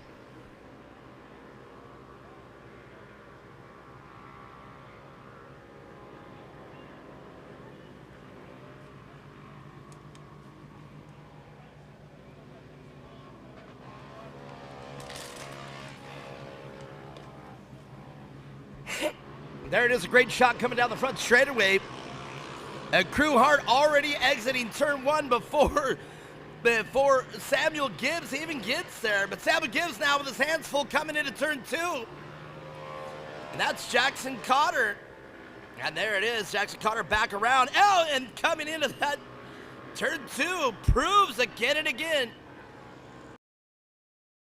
Right there, turn two, definitely something you have to take with precision, or that could be curtains for you in any position you're at in this race. Definitely, yeah. From up here, it just looks like turn two is getting very slick and very dry. And that's where you see a lot of the cars over-rotating through there, but it is. There'll be somebody right there to pick it up, that's for sure. Go away. That's why I said I can't have that down there on the podium.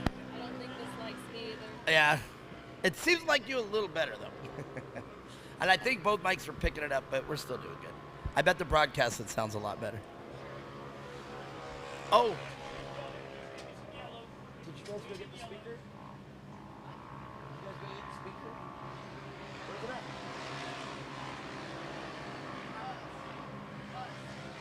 What good does it do me in the bus?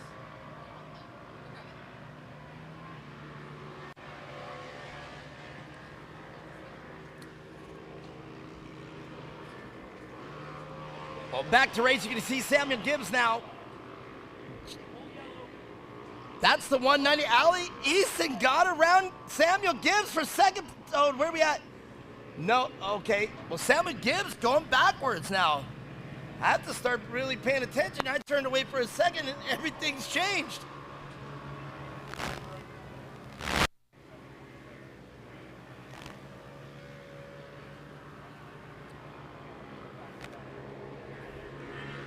So, Crew, okay, Jackson Cotter right there. So something must, okay, let's see here. There's Crew Hart.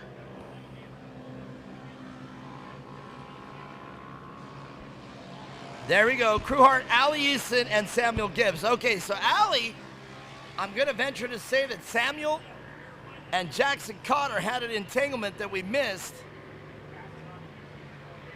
Crew Hart still out front, but now Ali Easton capitalizing on whatever mistake was made there.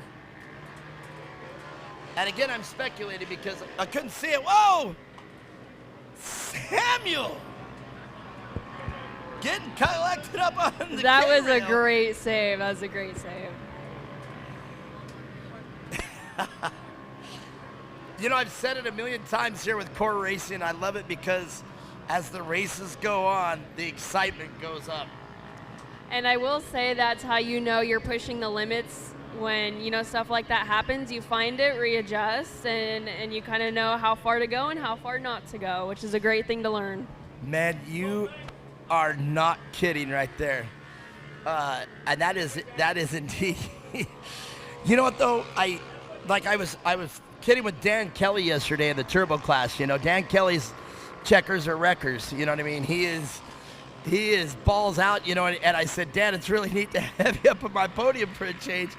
And I said, sorry, not sorry. You know, kidding, not kidding. I mean, dude. And he is 300% the whole race. And I'm not kidding.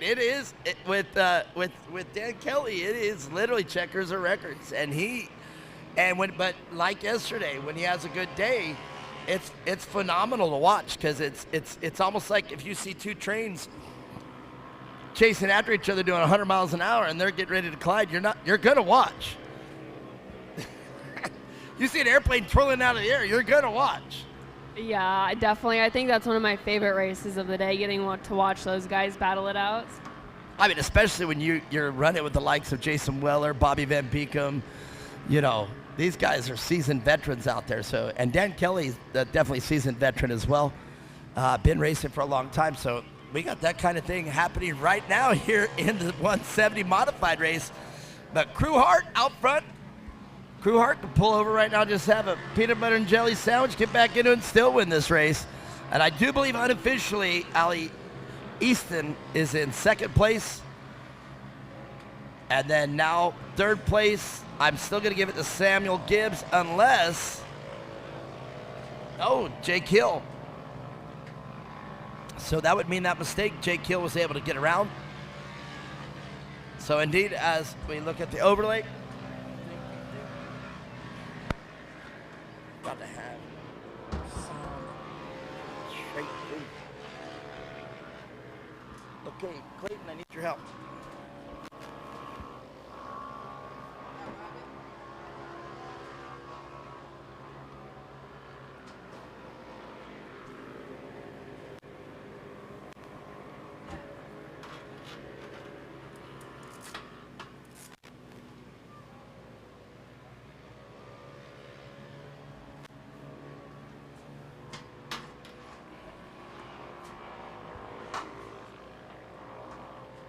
We're going to go that way with it.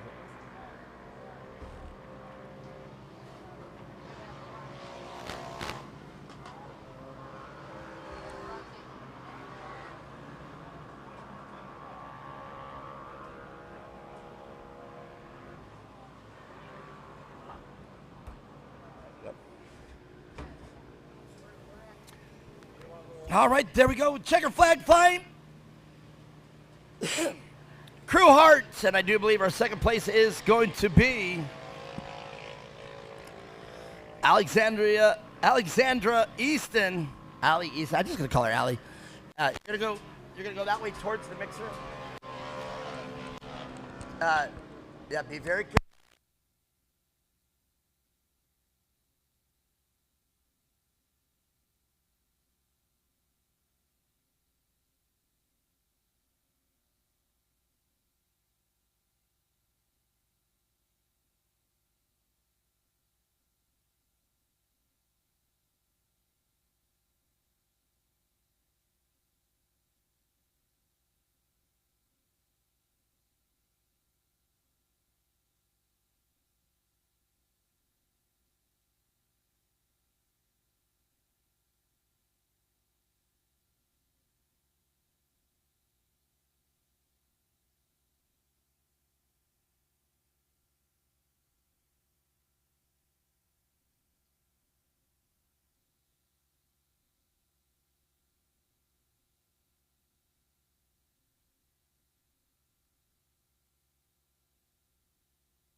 All right. Let's talk to these winners.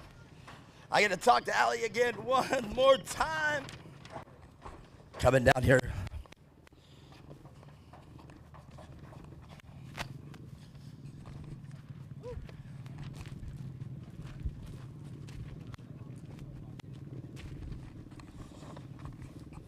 Well, that's quite a podium right there. What do you think about this off-road racing? Good stuff, isn't it? It's the best. You like watching it? I love it so much. All right, very good. Well, let's talk with this young man. First time this weekend, Jake Hill, man. A lot of stuff unfolding on that race. A lot of things going crazy. A lot of position changes. Yeah, my goal was just to stay consistent, let everyone else make mistakes, and improve. You know, I think that's a smart strategy here, especially when everybody's kind of gunning for it right from the start. You just kind of lay back, watch everybody's style, and then take advantage of it. That's what I was telling Mia Chapman that earlier, is watch what's happening and then exploit that mistake and get in it. Yeah. I think it worked for you on that one. Yeah. All right, well, hopefully next race for tomorrow will get you up a little higher. Hopefully. All right, well, let's talk about the people that make your race program happen. I want to thank Signature Propellers, Hill Marine, Redline Oil, Exotic Alloys, Gates Belts, CMI, my dad, my mom, my sister, Zach. Big thank you to Zach. Vales and everybody else, thank you. I think you got a great race program. Make some noise out there for Jake Hill doing a great job. Man, Allie, you know, I know when your race weekend's awesome in and out, and I know by you when it's bad, man, but so far you got to be happy with your results this weekend. Yeah. Getting it done here and getting here to talk to me on this podium, that's got to be a special weekend. So what are you doing to train to get you in shape, if anything? Tell me what you do to get mentally prepared for a race weekend. Nothing. You just nothing? You just get here and start spanking on everybody? That must be pretty good to be that skilled. You just come out here and drive the wheels off these cars. Yeah. All right, let's talk once again about the people that make your race program happen. Extreme Machine and Fabrication, R&R Steel, AZ Dentworks, Power Glass, my mom and dad, Rugged Radios, Raw Muzzy, Hoosier Tires, Dynajet, and anyone else I'm forgetting. All right, very good. Allie Easton, everybody. Hey, she's going to be on this podium all weekend long. I promise. She's done it. But Crew Heart, man, all right, let's talk about this race if I got it right.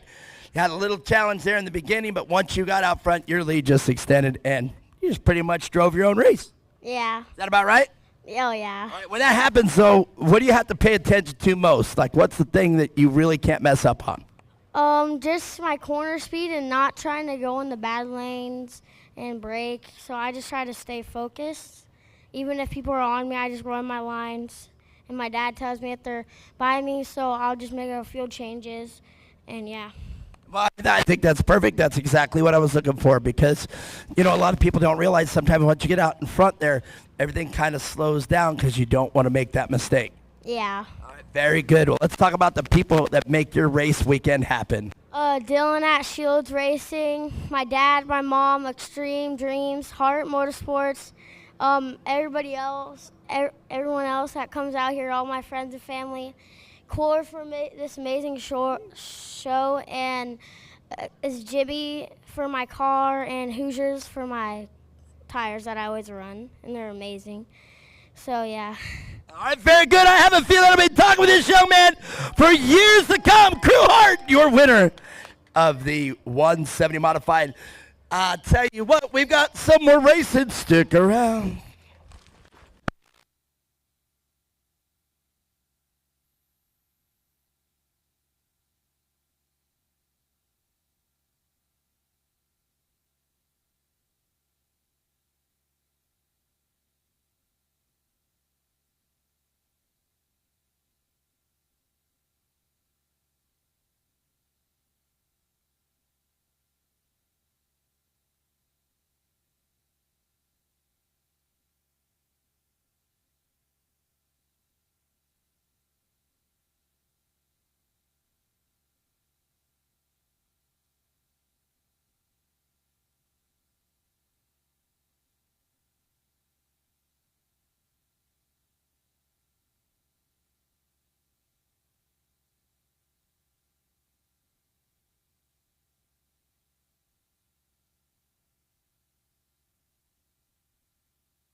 All right, at this moment, a little bit more heat coming out here. And there it is. We got our monitor up here now. All right. Well, if you're sitting out there in the grandstands and you're looking at some things going on out there, check this out. You can win this $10 per ticket, win the awards backdrop banner.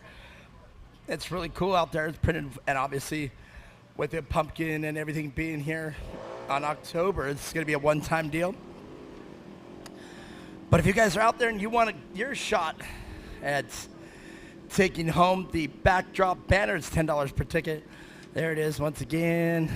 Loving it. Says core on it. All our sponsors out there: HMD, Hoosier, Weller, Firebird helping us out. Big O Tires. Big shout out to Adam Gruner.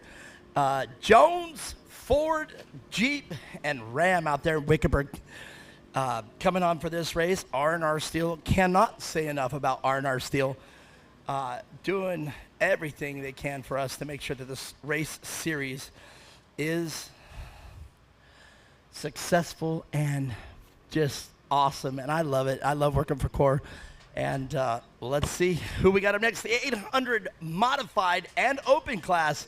And this is going to be one of our fastest classes so far. And let's get right into it. The 138 of Jackson Witherow will be out there. BJ Hawthorne. And Blaine Proctor, a racer from earlier, already knowing the track. And Kea Sane out there in the 197 with Logan Menser again running the 777 car. And the 583 of Olivia Woods already making a showing here as well this weekend. And Ryder Forrester doing an awesome job as well out there in this 800 modified and open class. And look at this, Mia Chapman. We've got a little bit of a speaker here so we can hear ourselves.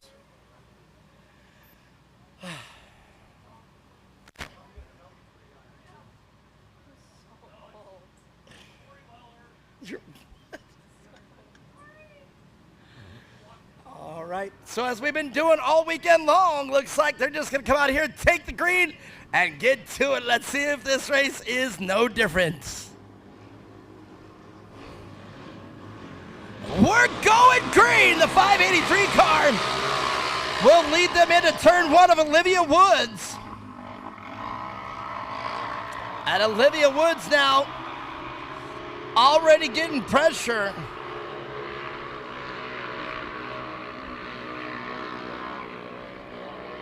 But Olivia now into turn two as they take the full length course here.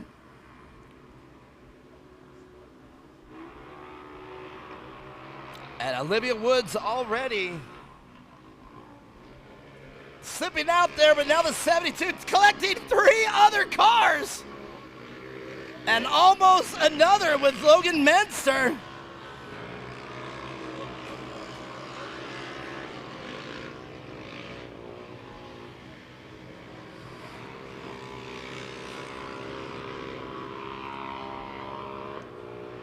And already there in turn three, we have an incident. Three other cars collected in that incident when the 583 of Olivia Woods sliding out in turn three, collecting the rest of them. And now the 72 car, BJ Hawthorne. And there it is, Olivia Woods now on her side. So Olivia Woods causing carnage. I have a feeling this is going to bring out the full yellow.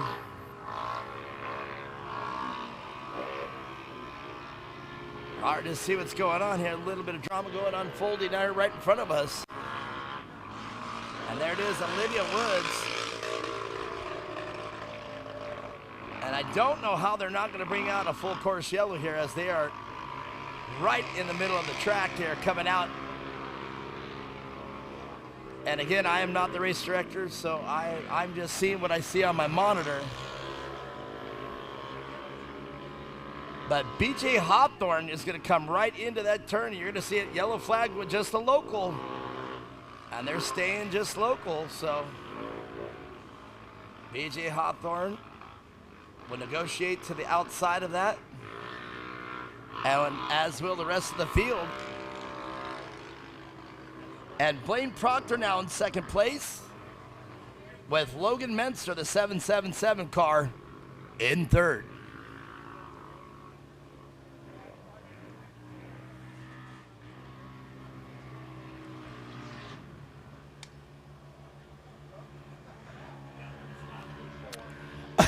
More drama. Our leader, BJ Hawthorne, just came over the finish line jump and the car just died. And BJ was good enough there to pull off to the side of the road. I'm looking down here at some more of the questions here on the Instagram account. Let's go, Jackson from Cruella Neville. I love the names that they use on Instagram. And then Cash Martinez says, no, Jackson.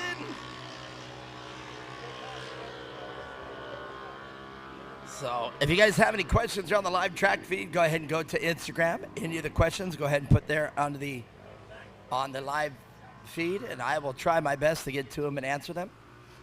And right now, just all kinds of things. Now the Witherow car, Jackson Witherow, having to be pushed off the course.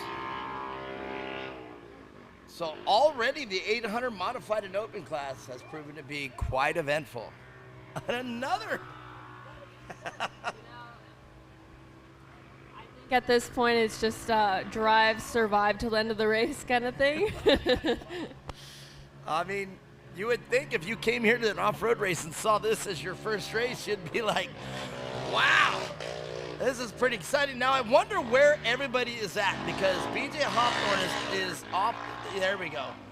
So you'll see BJ Hawthorne start to go back there. So it's going to be Blaine Proctor, Logan Menster, and now look at this. Olivia Woods actually, after already being sideways in turn 3, collecting 3 other cars, Jackson Witherow being another one of them, and she actually turned over in turn 5, and they were able to flip her back over, but is she a lap down? You know what? We'll just have to see here on the next overlay as they come through. It begs me to ask, was the only car that got around her the leader of playing BJ Hawthorne, rather? Because if the leader of BJ Hawthorne, that means Olivia's back on the lead lap. So as you said, it's just a matter of survival at this point. You know, everything that we announce is just unofficial, so we're just taking it from what we see. Yeah, I do believe there's only 3 of them left out on the track now, so I really do think it's a survive till the end of the race. And sometimes that is all it takes. Well, I mean, as we just saw, we went from 7 competitors to 4 competitors taken out. And it's going to be, I have a feeling we're going to be going to the tape. We'll see. But as you said, 1, 2, 3, it's going to be Blaine Proctor, Olivia Woods,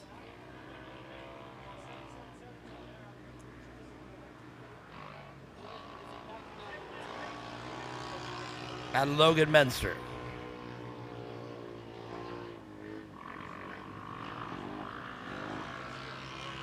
Yeah, Blaine Proctor, Logan Menster, and Olivia Woods. That's it. Wow. All right. And all I can tell you is your guess is as good as mine. That's who's in front. I think it's going to be Blaine Proctor out front, 213. Olivia Woods second.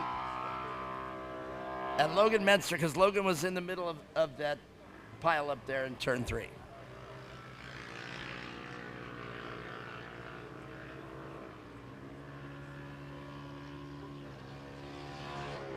So about 3 drivers remaining. There's Olivia Woods after being over on her side.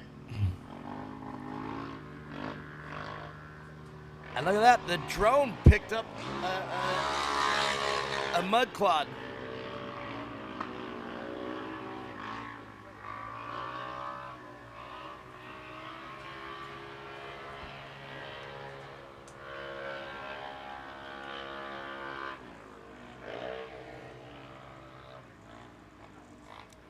So Mia Chapman, tell us what the strategy happens here at this point when you're just kind of a little bit of chaos there erupts. You don't really know unless your spotter tells you how many cars are out there.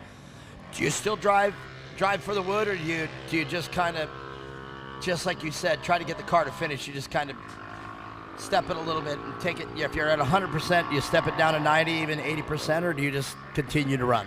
Yeah, well, I think first place is gapped out so far from the rest of the field. It's definitely an opportunity to kind of just dial it down a little bit so you can focus on finishing the race, collecting first place, and kind of do it that way. But with some of these kids, they don't have an off button. They want to run the whole race at 100%, which I totally understand too. So, yeah, I mean, we can't really say.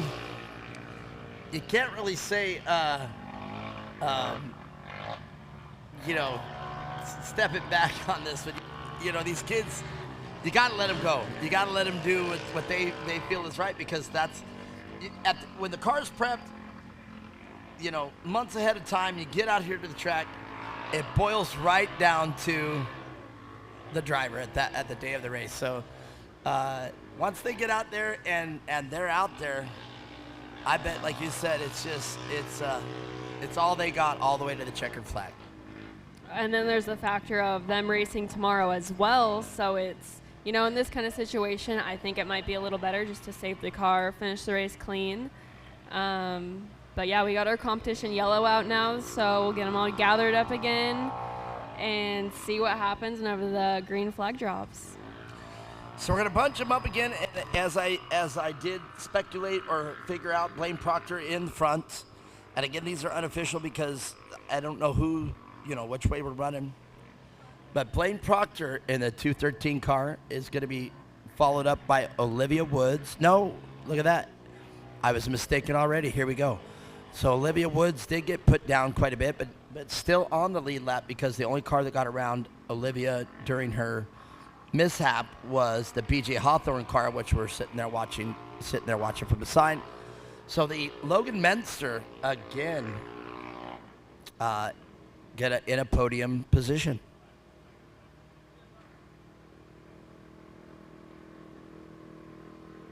Great overview from our drone operators. Both Tyler and Brian out there doing fabulous job, as they always do. And you can see our staging area right here. This is incredible. A great area here, brought to you by the Nitro Rallycross, which unfortunately got canceled here for unforeseen reasons. And I believe it was because double booked. So really would have liked to have seen that. Have you ever had any interest in rally racing? Yeah, definitely. I was actually running the Nitro Cross in the side-by-side class for the last 2 races that they had, and it was a lot of fun. Something different that I hadn't raced before, and the style of racing taught me a lot. So, yeah, hopefully we can do more of that in the future and see what comes our way. I guess I missed that one. And I guess my question was, would you do it in a rally car, like a pure built? Like those cars, the technology in them for what they do and how durable they are. I mean, they're practically as durable as any of the off-road buggies that we race in any of the races. But of course, they're not built for the rugged terrain as such down in Baja. But you watch them race, and I mean, those drivers and the way their co-riders have to map out and call the calls, that's pretty impressive. Definitely. All right. I know I would do it. All right. Here we go. Mia Chapman, 3 remain. But now they're bunched up. Who is it going to be? And all 3 drivers get into turn 1 cleanly. They're side by side. Logan Menster and Olivia Woods.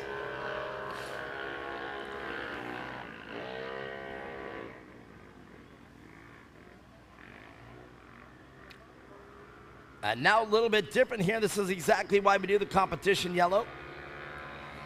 For just in case of this exact reason, any kind of swapping around during the first half of the race, get the top competitors back together and let them battle it out here until the end of the race. So Olivia Woods now, and on the bike Blaine Proctor. And I know Blaine now can hear Olivia Woods there as Olivia gets around.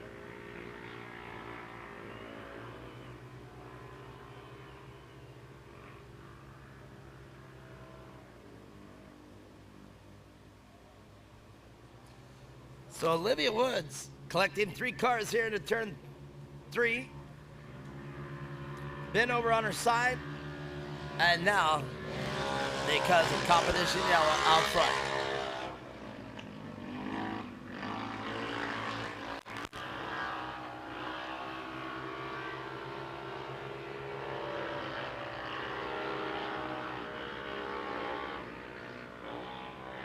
And you can definitely hear the difference in the horsepower in these cars as opposed to the 170s that we've had in the past races.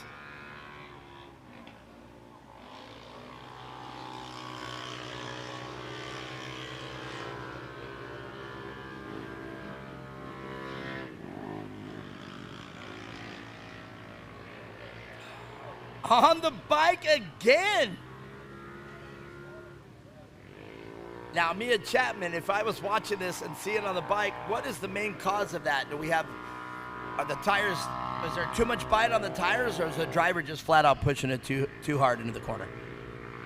I missed that one on the TV, but most of the time it's, either ruts. You get into a rut that can cause you to get on the bike. Yeah, there's so many things that can go on. You can overdrive, and then obviously that puts it up on the bike too, but that's how you find your limits at the same time. So, yeah, I think you have to have a good balance of both. Man, it's crazy to think that, if from an engineering or physics perspective of things, these cars are already pretty much as low as they can be before they start, hindering jump performance. And to realize, get that car up on the bike, man, I would definitely think it's a lot of traction on those tires, and the driver is just pushing it really hard into that corner. And as Blaine Proctor, the 213 car, as we have already seen a few times out of that car up on the bike.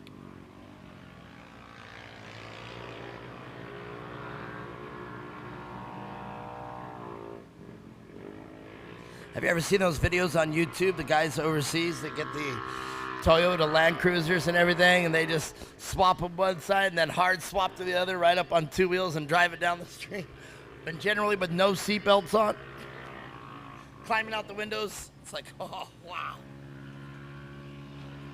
And we think us Americans over here in an off-road race can bike a car. Well, here we go. White flag flies for our leader, our unofficial leader, Olivia Woods. And the only reason I say unofficial is with so many lead changes, I'm only viewing it by what we got here on the overlay and from what I can see from my vantage point. So Olivia Woods physically, the car out front, Blaine Proctor right behind her, and then Logan Menster will round off the top 3. And again, these are unofficial, but this is what it is finishing from the view that I have up here at Race Command.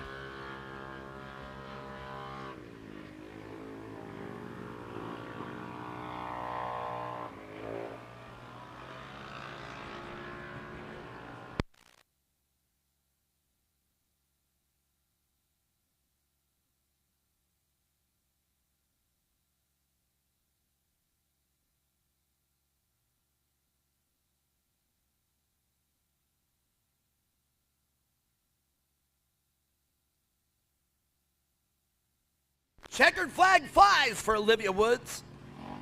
And we're going to talk with these drivers.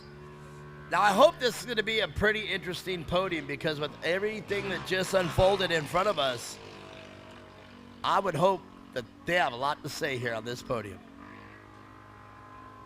Let's take some questions here. Looking down once again. Yeah, just in case. It's kind of like a karaoke song. Sometimes I do. What's your name again? So if you're out there watching live and you're watching on Instagram, go ahead and let me know. 4 people watching right now. If you have any questions, I will answer them before our drivers get over here. You can see that I'm watching it live, and I can see your questions. Let's see there. Now, I do believe what you see on my phone is about a 30-second to a minute delay. So if you ask a question, not only are we being delayed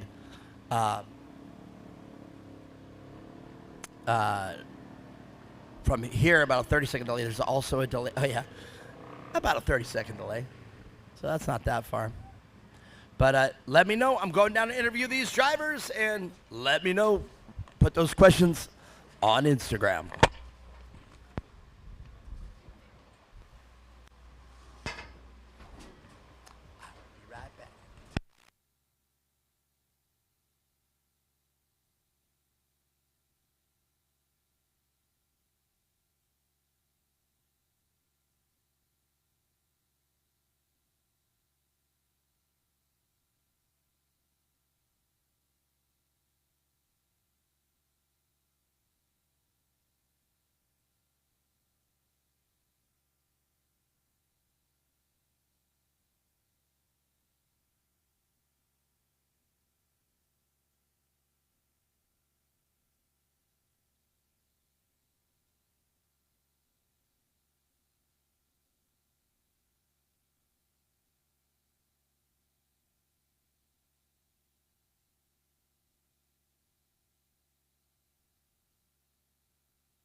Well.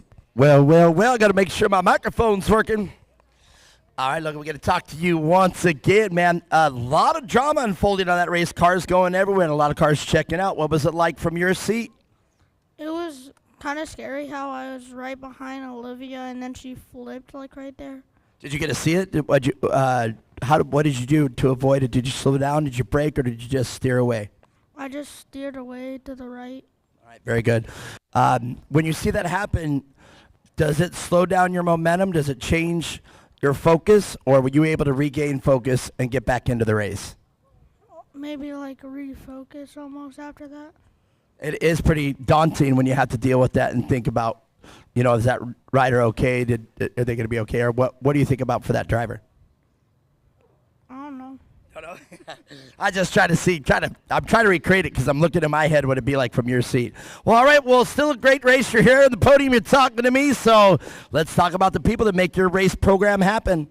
My mom, my dad, Monster Diesel, and 2X. All right, very good. You guys make some noise. Well, let's keep on rocking. I guess I got the same question for you. A lot of drama unfolded there. A lot of carnage. How did you change your driving style?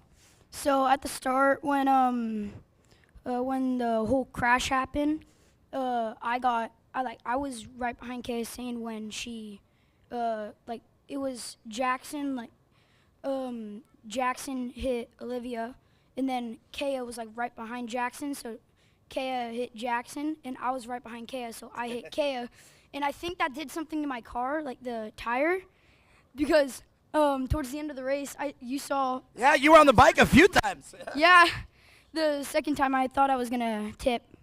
Well, you did an amazing job keeping it on all fours, because you have to steer for that, and that's totally counterintuitive. You think you can still go around the corner, but man, you were able to keep it on all fours. Look at this, landed you on top of the box. Yeah. All right, very good. Well, let's talk about the people that make your race program happen.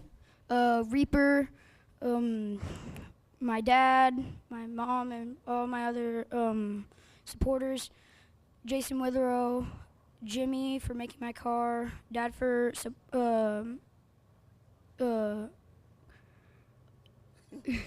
Love your head. yeah, for spotting me, and then PCR,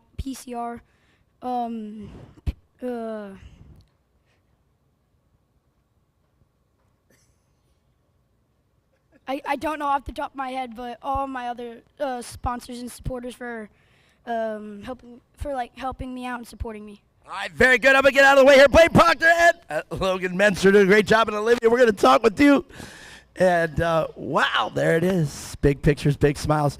All right, Olivia, come on up here. My first time I get to talk to you this weekend. Get on up there on that podium. It's yours. So, Olivia, let's recap. Man, a lot of stuff going on there at this race. Started with 7 cars out there. Turn 3, collected a bit of cars out there. What happened there in turn 3? I think I just like pressed the brakes, then it just like spun out. Everybody behind you got into that mess. Yeah. All right, and then you ended up on your side. What happened there? I went to inside. I just caught the berm. It just popped up? Yeah. And away you went. And then next thing you know, everybody checked out, and you're on top of the box. Yeah. All right, the car looked good. Glad you're okay. Glad everything's okay. Let's hope for a little bit better, little cleaner race tomorrow. Yeah. All right, very good. Well, you're on top of the box. Not going to make that. Let's talk about the people that make your race program happen. My dad, my mom, 2X, Apex, Go Fast Girls, XTC, Rugged. Wait, did I do Shreddy, 518, City Towing, EVR, Casatech, and Friday Racing for building my car, and then everybody else. All right, she's okay. The car's okay. Yeah. And she's on top of my podium. Make some noise, Olivia Woods. And Mia Chapman, we got more races coming up. We have our 250 open class coming up next.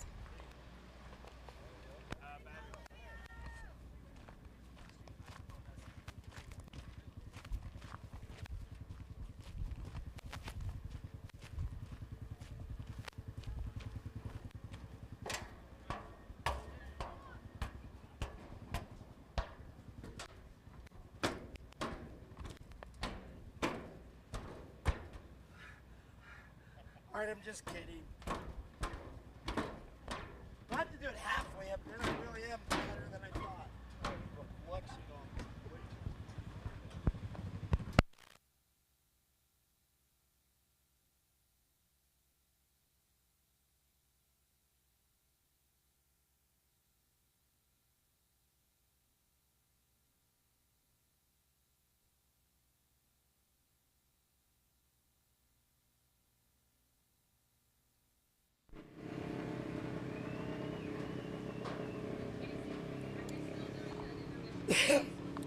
All 2 classes there, Mia Chapman. All right. So next up, 250 open, and this is going to be the last one before we have our intermission. We're going to have about a 45-minute intermission, so if you're watching live. In this race, in the 250 Open, Declan Shields in the 258, Luke Torres, the 199. I love this car, Connor Power. And Landon Morrow in the 250, and Maggie Flores in the wide 247 car. Whew. I need some aerobics in my life. Pilates? Pilates.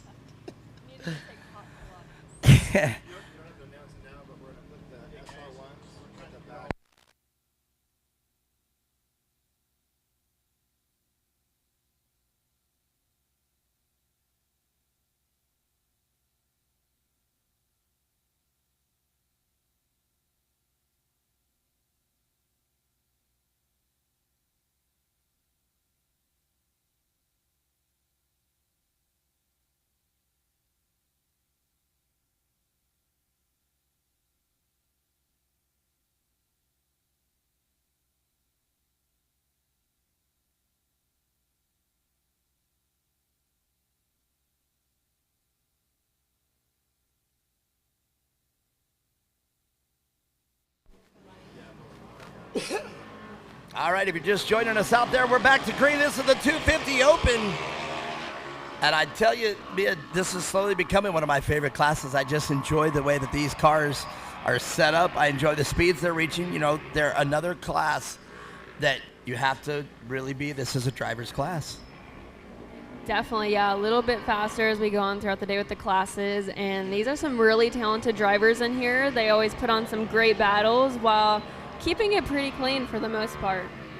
For real, and again, very competitive in this class.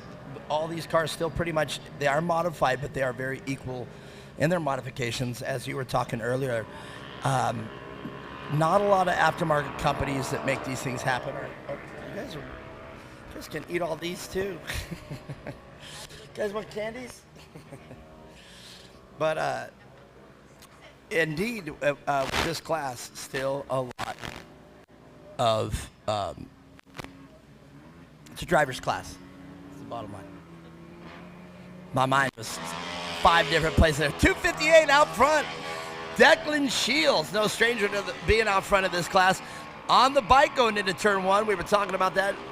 And maybe just a little more overzealous going into that corner because he's working well in every other corner. You can see him really leaning that car inside the car.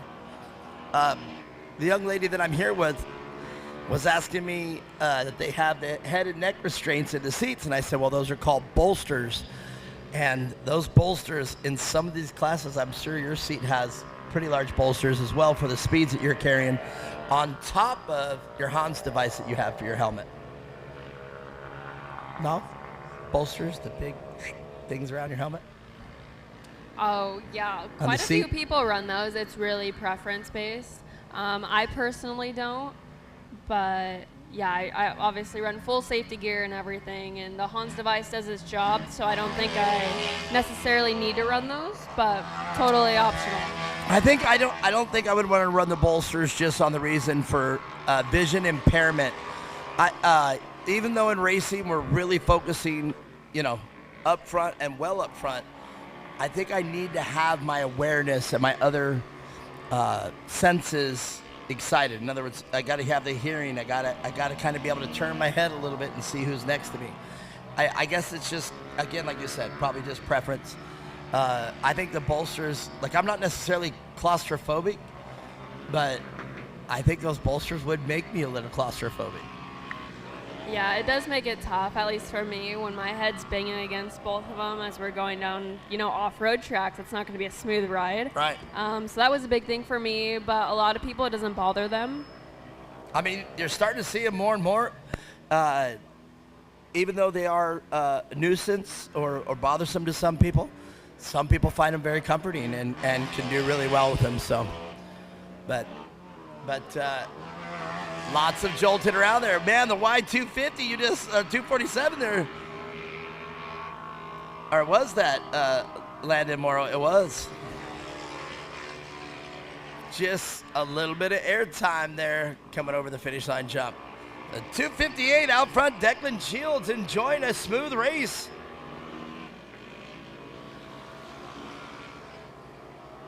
And that indeed was Landon Morrow. And there's my favorite car in this class, the 250, in this 250 class, the 199 car of Luke Torres. I just think that car looks all business, you know what I mean? You ever have a car that do that? Can you remember any car other than your own that you remember looking at and you said, that looks good? Yeah. Yeah. I can remember the first time I laid eyes on Robbie Gordon's Valvoline, the truck that's still being raced right now. Well, I don't know if it's being raced because it was wrecked last year sometime. The number 3 car they call the Black Knight. That was Robbie Gordon's car back in the day, and I remember the first time I saw that truck because it was lower than the rest of them. It seemed to be wider. It just had a modern body on it, and that was right when trophy trucks were just now evolving into what they are now. They were kind of just 8 trucks that they had, fully tubed, and they finally realized we need to make this class, this unlimited class. And then Robbie came out with that car, and like I said, it was again revolutionary. Lots of droop travel, Not a lot of compression travel, but the car sat really low, and for whatever reason, it just worked really good. That truck had to be the first one that really made me start paying attention to off-road technology, and I'll never forget that day. Geraldo Novello's Class 7 open Nissan, what used to be the Roger Mears Nissan hardbody truck, that was the first truck ever. But man, Robbie Gordon's was, I'll never forget the first time I saw that truck. Now out here, I think the truck that excited me the most, man, that's a tough one. What was the, I don't know why I'm forgetting his name right now. The Lucas Oil driver, the white truck. No. White truck, Lucas Oil, drove for Lucas. Who is it? Yes, Carl Rennezetter. There you go. I think it's short course racing, Carl Rennezetter's Pro 4, which Corey Weller actually ended up with. I think that truck was the first one that really started making me pay attention to the technologies of short course. And actually, oddly, how simple short course racing trucks are. I mean, there's a lot of technology, but they're just built very primitive. You know what I mean? Considering. But here we go. Declan Shields enjoying that clean air that Mia Chapman's been talking about out front, and that's quite a lead right there, and I think Declan's just going to bring it on home. Landon Morrow now into turn 1.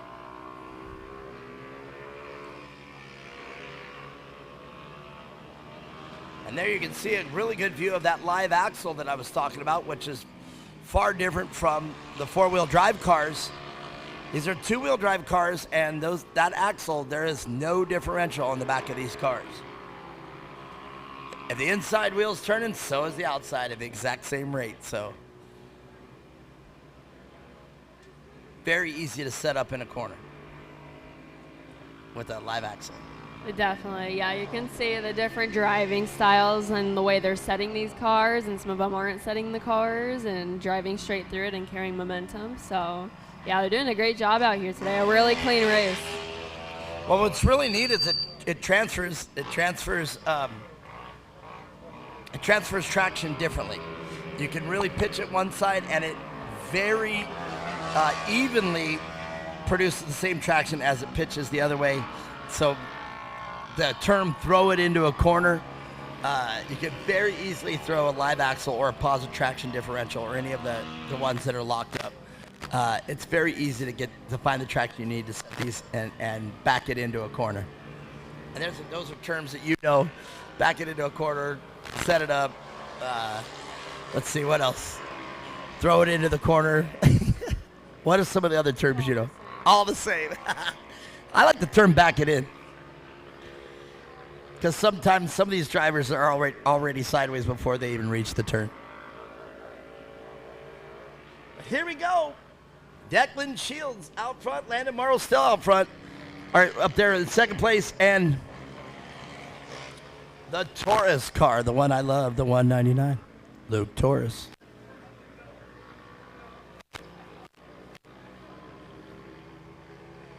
Oh. You know what it is, too? From my vantage point, that camera's right in the way of the checkered flag. So there it is. Your unofficial finish. Declan Shields finishing first there on the 258 car. Landon Morrow in the 250, in the wide 250, I might add. And the 199 of Luke Taurus. We'll talk to these drivers coming up next. Stick around. Let me take some questions. You guys got them out there? Still no questions out there?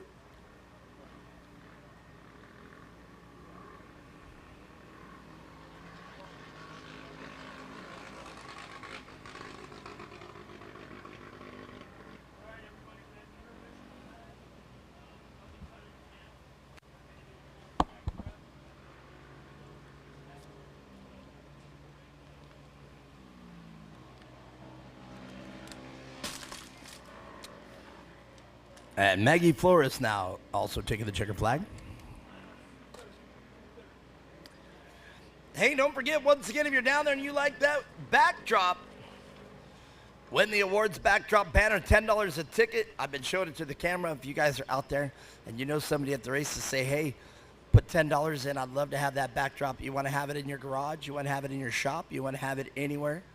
You want to use it for a tarp for your side-by-side, whatever you want, $10 can win you this winner's circle. You can see it's printed just like this down here on the backdrop. And it's got the pumpkin, it's got the race car, and everything you want. $10 will let you raffle in, and you could win this incredible winner's circle backdrop banner. I'm wondering if it's going in and out of focus or not. Now that's going to be a great camera if you can literally hold it that close and in focus. I might be, but it is. That doesn't change that though. There it is. You guys want to win this? Talk to somebody that you know out here. Say, hey, I want $10 in that, and if you win it, you guys can pick it up. You're going to see me down there talking with the winners right after this. It's going to be right behind me. Check it out. Let's go meet some drivers. And after this, we're taking a 45-minute intermission. If you are watching live, we will take a 45-minute intermission. So let's meet the drivers. And what do I got here? Where are we at? Do whatever you need to do, my love. See you here in about 45 minutes.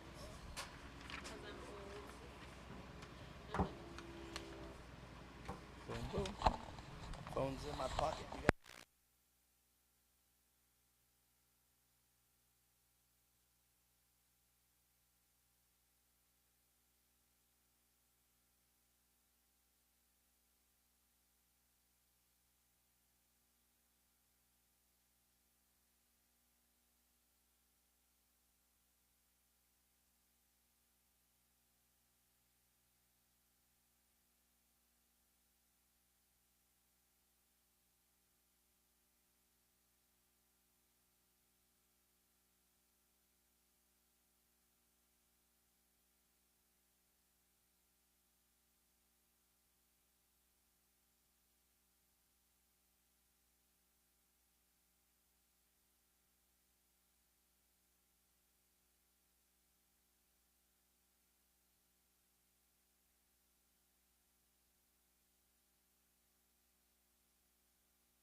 All right. Well, I didn't see Luke Torres get checked out on the race there, but Connor Power, that means that you inherit third place. So that's still a good day of racing out here in this heat, and you ended up on the podium.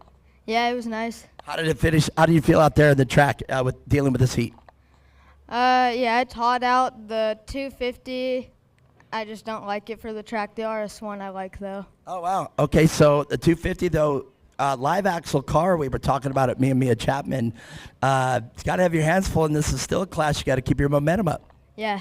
All right, so how do you drive it out here? Tell us your strategy coming out here into this race. Well, for my car, just don't break it. Just keep it together. Yeah. All right, very good. Let's talk about the people that you want to say thank you to. My dad, my mom's GSP, Todd Easton, Sparko, and AZ Dentworks and Power Auto Glass. All right, very good. Connor Power, everybody get Harry in third place. And I didn't see it check out like that, but Luke Torres was out of there. But Landon, you got it done, and you were just skying off the finish line jump. Did you just like that jump? I mean, every time you come to it, you were finished. You were clearing it more than some of the other cars. Yeah. You really like that jump. It's a little rough. It's a little rough, but you got it. All right, so I've been asking this question all day. It's a little warm out here today. We have no breeze. We have nothing. It could be dry out there. It could be wet. What do you do to prepare for this race? Like, I don't really know. My dad was just working all night on the car and stuff, and then during qualifying, it didn't go very well. So I started in the 4th position, and then I was able to work my way up to 2nd. I think you drove really good. Looks like you just drove the wheels off that car. Yeah. All right, let's talk about the people that make it happen for you. I'd like to thank my mom, my dad, my grandma and grandpa, my sister, the Reimers, GSP, PEP Performance, Anti-Gravity Batteries, GBC Tires, and Core for putting on this great race. Well, you're awesome. We love having you here. Landon Morrow, everybody doing a great job here in 2nd place. But Declan Shields, man, always exciting to watch your race. This was a good race for you. Just kind of ran your own pace, had clean air the whole race. Yep. How did it feel out there? Tell us about what was going through your mind for the race.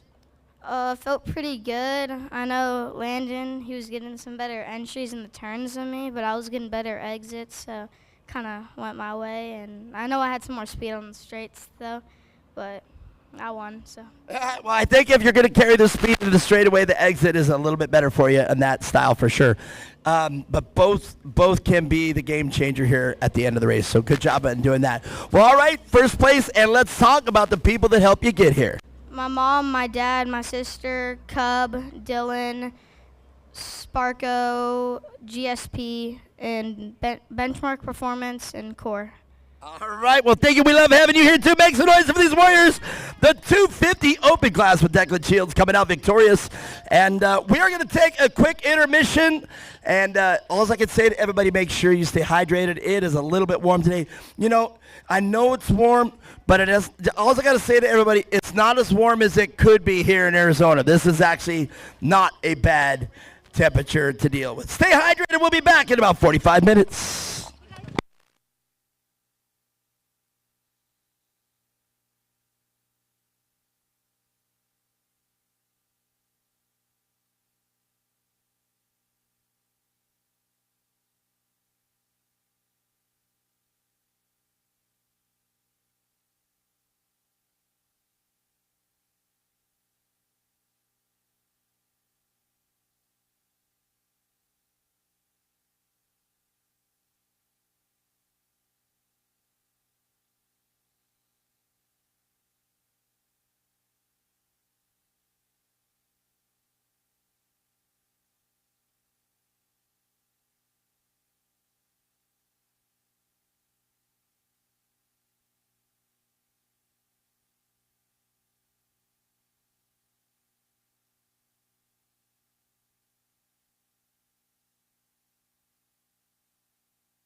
Well, Mia Chapman, things are waking up over here at Race Command. Let's get back to racing. And Mia Chapman, what do we have up first? The youth naturally aspirated restricted class. And that's quite a class. Let's check it out. 1612, Wyatt Cotter on row number 1. Right next to him, Jake Hill in the 970 car. And Zoe Easton. Ella Warner there right next to Zoe. And the 548 of Harper McKinley and Cameron Leeming out of here, out of Chandler, Arizona. And who do we got up after that? Our fourth row, we got the 75 of Connor Power. Right next to him, the 36 of Crew Hart. Running up the last row, the 411 of Cash Crawford and 88 of Landon Morrow. Yeah, that's quite a race right there. Here we go, and guess what? Firebird, we're going green!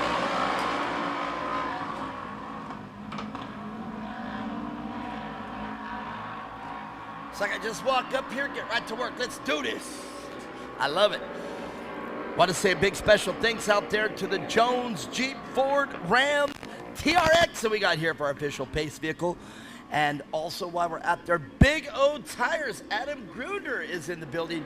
And Adam Gruder coming on here for this race. Loving having Adam out here. If you guys need all your tires, he's got a store in Tempe, Arizona, right there on Rural and Broadway. Go check him out. Tell him Mark sent you from the core race, and he will charge you double. No, I'm just kidding. Go talk to Adam Gruder. He knows I'm out there playing with him. He will make sure to take care of you. In fact, this may surprise you, and I'm not just saying this for advertisement reasons. I'm saying I bought my last set of tires from Adam Gruder for my big pre-runner, and it was awesome. He was able to take care of me, and they did a great job over there at Big O Tires. All right, but back to racing. Wyatt Cotter on the lead lap. Let's see who comes across the finish line first. Zoe Easton, one of the Easton girls out here. And there it is, Wyatt Cotter already extending his lead ahead of the 124 car of Zoe Easton. And the Harper McKinley car rounding off your top 3 as these youth NA restricted are out on course.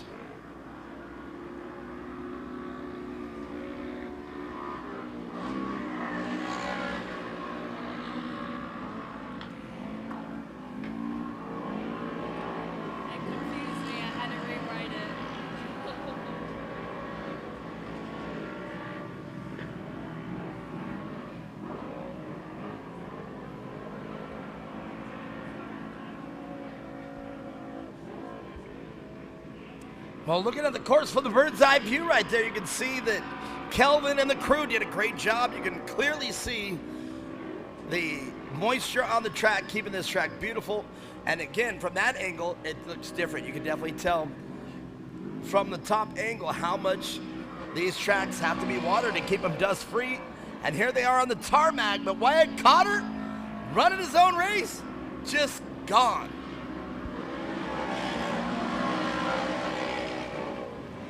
And now the 970 car of Jake Hill in third position. But Harper McKinley not going to give it up easily. And we'll see that on the overlay. We'll see it change.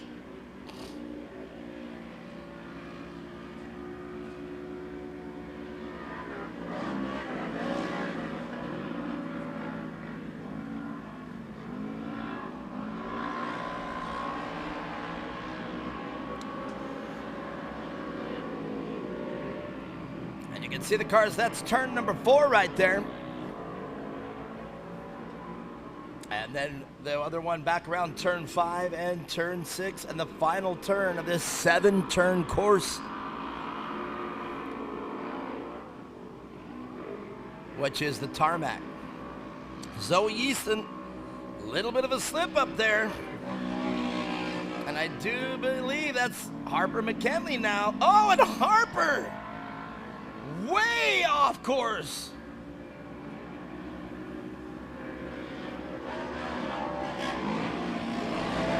So now the 125 car will get up there in the battle. That is Ella Warner.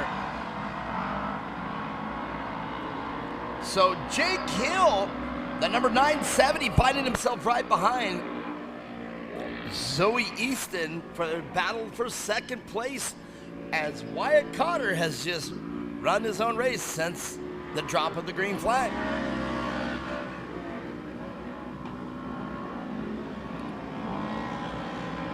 So Mia Chapman, a lot of these cars made out for the RS, they're single seaters. Definitely, yeah. This is absolutely one of the most competitive classes out here. A lot of these kids in here are no strangers to this class, so they always put on a good show and some good racing out there. And yeah, our leader has checked out quite a bit, so that's going to be tricky to make up that much time, but we'll see once the competition yellow comes out how that kind of shakes things up too. Well, now that's good and bad for both first and second place. Wyatt Cotter was obviously able to find the fast line around, but now at the competition yellow, Wyatt is going to have to keep that pace because there's not much change here between second and fourth place, or even fifth place even. They're running at the same pace with did, as you see, with just merely hundreds of seconds of each other in the top 5 cars. And what that's going to mean is, at the drop of the green flag, he better get out front again, or he's going to have his hands full with the 1, 2, 3, 4 of that second group. And they're still putting in a good pace, so. You'll see Wyatt Cotter here come across the finish line all by himself as you're looking there at the live track feed. Great drone coverage there. You'll see the 124 car of Zoe Easton. But Jake Hill, 970, there it is, our leader coming across. And that shows you they're not even on the tarmac yet into second place, and that's going to put Jake Hill, 970. Now coming up the first jump along the finish line.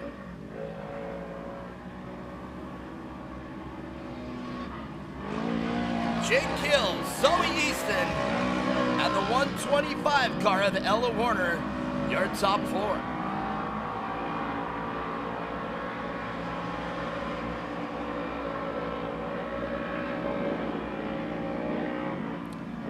So let's talk more about the people that are out here making the race program happen out here for Core. Performance Machine, go check them out at performancemachineusa.com and find out all the things that Performance Machine can do for you and your race car. Love to have those boys and girls here on at Core Racing.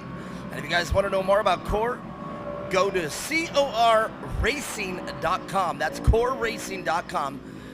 Championship off-road racing, and we only have the racing part as the word. So corracing.com, and check out all the latest news in Core off-road racing.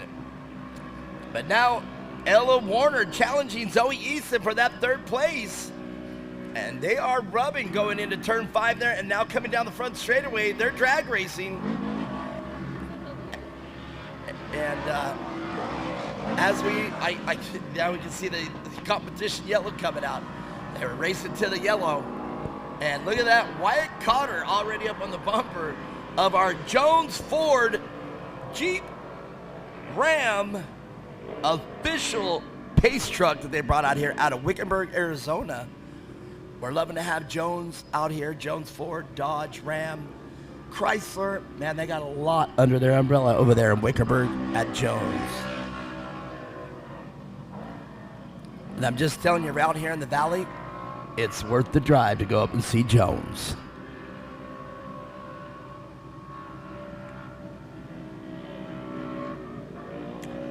Yeah, we were talking earlier about the trucks they're coming out, the high performance trucks that are sold at the dealer.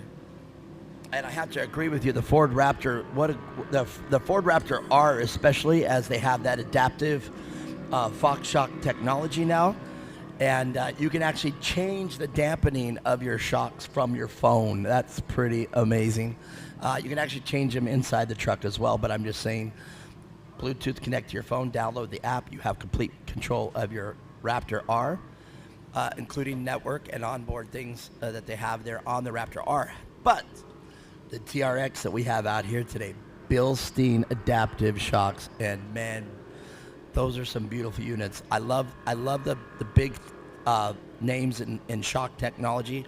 As you know, there's King, there's Fox, there's Bilstein, ADS, some of the biggest names in off-road racing. But man, I think that Bilstein gets overlooked too frequently. Like Bilstein, you ever see them on a truck, they're generally on a winning truck. You know what I mean? So Bilstein, I think, gets a bad rap sometimes. Actually run their shocks on my personal truck, so nice. I can confirm they are very nice. They are, and I take a ration. I ran them on my pre-runner for a long time too. They're really nice ones, and other than fitment, getting them because their eyelets are always the wrong size. But other than that, you get it down. They're awesome shocks. Well, here we go. Back to the second half. Who's it gonna be? Is Wyatt Cotter gonna get out front again, or is Jake Hill and the rest of the gang with Zoe Easton gonna catch him? And I just don't think it's gonna happen. Wyatt Cotter already with a 4-car lead going into turn 2.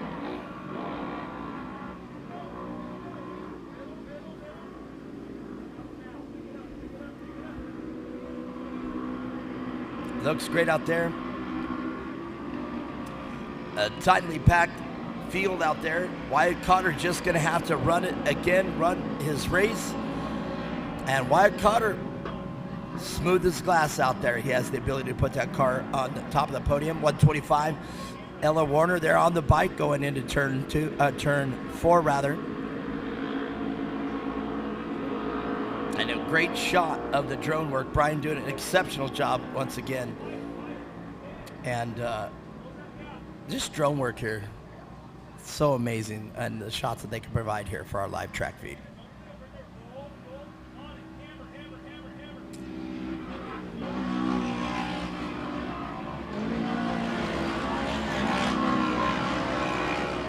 So we have a lot of styles out here in driving. But we need to talk a lot about the styles of the spotters out here. There's some very active, the spotters that are always in the air, or some spotters that are quiet until they need to talk. What's your preference there from your spotter? I know your dad the majority of the time has been your spotter, but what do you like? You like an active spotter, or do you like somebody that only says something when it's necessary? I think I prefer an active spotter, but not too overactive. Like, I just need to know what I need to know and not a whole lot more, you know what I mean? A lot of talking in the ear can be kind of distracting out there when there's already a lot going on. Sure. But every driver is so different, and I'm sure there's so many different spotting styles out here that, you know, works for them. I would probably tend to agree with you like that. You know, I have if your dad or your spotter is being overactive, do you have an ability of tuning them out or getting a different? Can you still run your race with them talking in the ear, or is it distracting?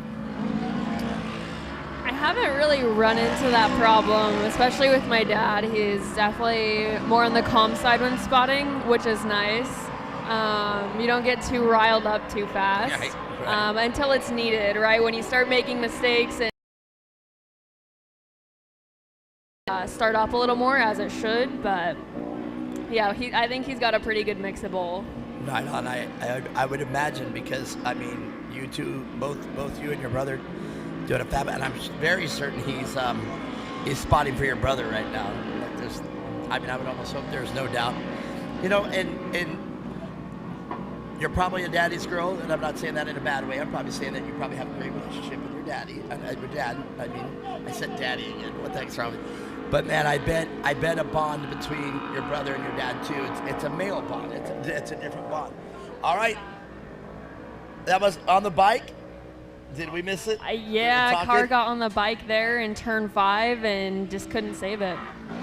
Not quite too sure who that is yet, but yeah, that was a tough one. That would be a tough one to save. Whoa.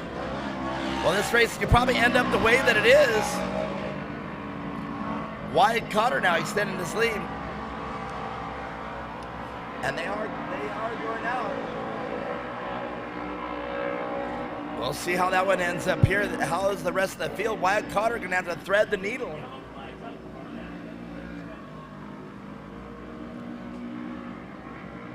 And we can see it here As the racer, that driver's going to be out of the way, so as long as the yellow flag pushed to the outside, we're going to be okay with just a local yellow.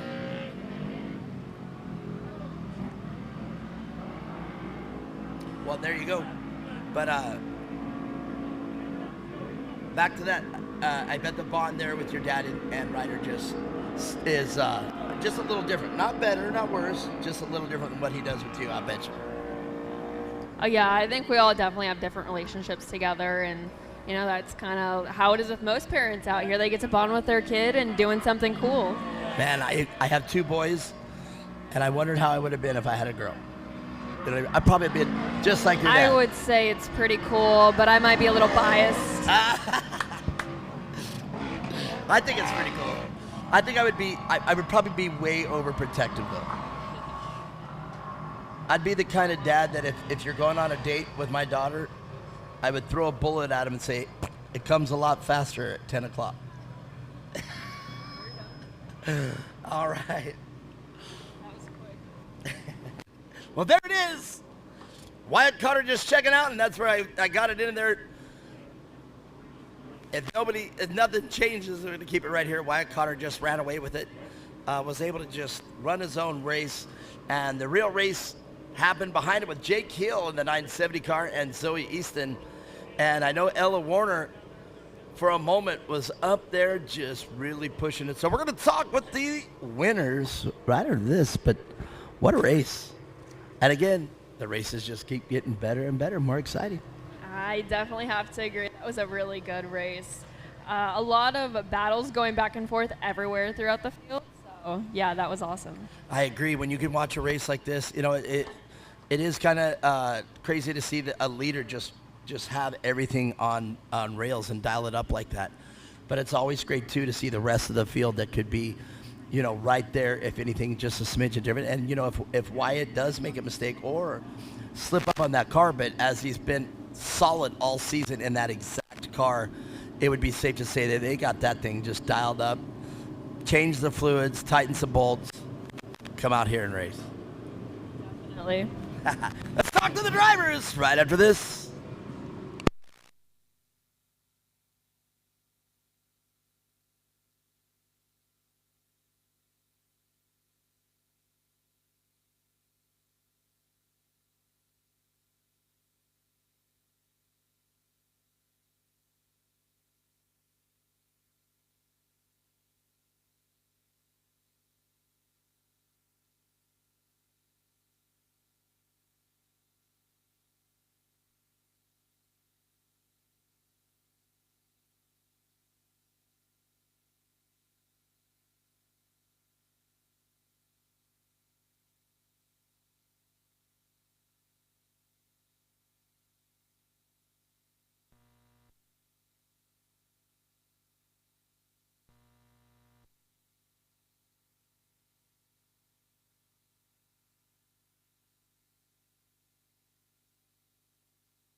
Well, we've been talking about it, Mia Chapman, at the races. They just get more and more exciting where there's a lot more people down here.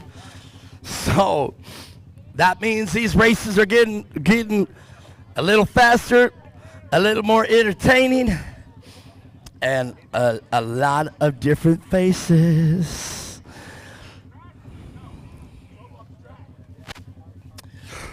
Well, hello, young lady. How was your day of racing out there? Hot. It was definitely hot and hot. I don't think that could have been said. I'll give you time. Go ahead. Take your time. All right. Well, anyhow, great race out there. You had your hands full a little bit with Ella coming up there at the end there, but you were able to keep her at bay and get that position on the podium. Yeah, I kind of left some windows open, but it's okay. I still did it. Right. You'll get it for sure. All right, well, you started off with saying it's hot. How do you deal with that? What do you change about the race day when you have to be out here in the hot car? I usually just change and drink a lot of water before the race. There you go. Do you a lot of drivers pour water inside to cool down? Do you do that? No. I'm just saying, I've seen that happen. All right, well, let's talk about the people that make your race program happen. My mom and dad, Extreme Machine and Fabrication, Dynajet, Hoosier Tires, Jimmy, R&R Steel, Rugged Radios, Rockland Trailers, AZ Dentworks, Power Glass. I forgot. It's gone. Zoe Easton, everybody, a great job today. Holding up Ella Warner for that third place. But this young man, Jake Hill, just the way you guys qualified, and you just, man, I mean, I just checked out. So you guys were racing for the second place at that point. Yeah. But, you know, it's still looking great out there. From that field on, from about second to fifth place, you guys were right there. So you guys had to run almost perfect race, or it would have been curtains for any one of you. Yeah. All right, very good. Well, let's talk about the people that make the race program happen. I want to thank my dad, my mom, my sister, Zach, the Vales, Signature Propellers, Redline Oil, Exotic Alloys, CMI, Gates Belts, Sparkle for this nice suit, and everyone else. Thank you. Jake, everybody, great job out there. The first of that second group, it meant Wyatt Cotter. I got to talk about it. What's the secret, man? Both times, you know, when you have the competition, you know, a bunch of guys up, so that way they got a chance with you. But, man, both times you got a couple car links, and then you just checked out. What's the secret? I don't know. You just can't be scared to go in the corners backed in. Man, and that's, okay. That's a good note. And then I was asking this. I said it as I was watching you guys come down here to the winner's lane. That car pretty much looks the same that it has looked all year. So my question is, minor changes, major changes, or no changes? Change the fluid, come out here and race. Not really any changes, just running it on the dyno a lot. Oh, really? All right, very good. So you guys are able to really get that car optimum mixture of fuel. Yeah. All right, perfect. Well, let's talk about the people that make your race program happen. Polaris, Gates Belts, Rugged Radios, Hoosier Tires, my dad, Brad, and everybody else. Well, there you go. One of the secrets, he said, you better get some dyno time. Wyatt Cotter, everybody, your winner here. And, man, you know, Jen's been asking me a little bit of stuff to get you on the microphone. Let's talk about it. And you got some things for these people to help out here with the food drive, I understand. Yes, we're doing a toy drive. Oh, toy drive. Yeah, so we're doing a toy drive for the Arizona Network for PKU and Allied Disorders, which is an organization here in Arizona that works with kids with rare genetic disorders, one of which I was diagnosed with at 9 days old. So we're doing a toy drive to hand out at their annual Christmas party in December, and all of the leftover toys for that will go to Phoenix Children's Hospital for their toy closet. Well, man, that's going to do it. You guys, if you didn't bring a toy, you better go right across the street right now and go get a toy. Because I'll tell you what, I got a toy in mind. I can't wait to, you know, that sounds like a great cause. And let's hope that everybody here pitches in. I hope so. It'll be here today, tomorrow, and at the event in December as well. All right, well, let me ask you this. For the people that are watching out there on the internet, what would you tell them if they wanted, if they're out there watching that and said to themselves right there, that's an awesome cause I want to put into, what would you tell them to go? I would tell them if they want to do the toy drive, we have 2 other locations at Ride Now Phoenix and Ride Now Surprise, so you can go drop off toys there. You can reach out to me on Instagram at Miss Arizona Petite or Facebook Miss Arizona Petite, and we will get the toys to where they need to go. I love it. I'm going to interview you a few more times for this because I think this is a great cause, and I think everybody should donate some toys. Awesome. Thank you so much. You got it. Very good. You guys better donate. We'll see you. Mid-Chapman, we got another race. Who we got? We have our pro and amateur naturally aspirated class coming up next, and I believe we're combining them with the SR1 class as well, joining the back of that field.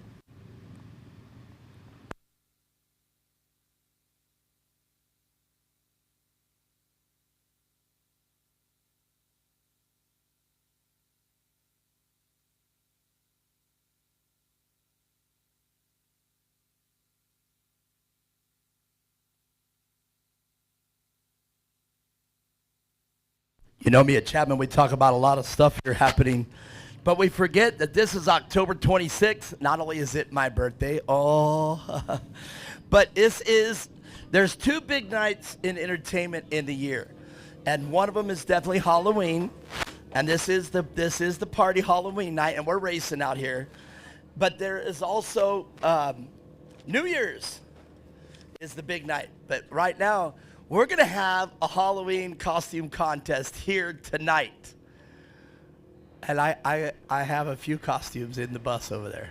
That's the next question I was going to ask. I cannot, heck yeah, I'm DJing it. So if a lot of people out there think to themselves, wait, the announcer's DJing it? Well, actually, I'm a DJ who announces. So a lot of people, if you don't know me, I've been a national act DJ for the past 30 years. That's how I've made the majority of my money. And you guys get to enjoy a little wiki from my 54-year-old booty. So, Oi! So yes, costume contest tonight.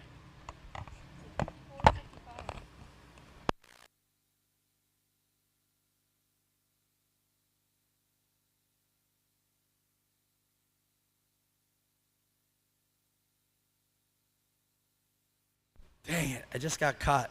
I I said 54 because, I was 54 24 hours ago.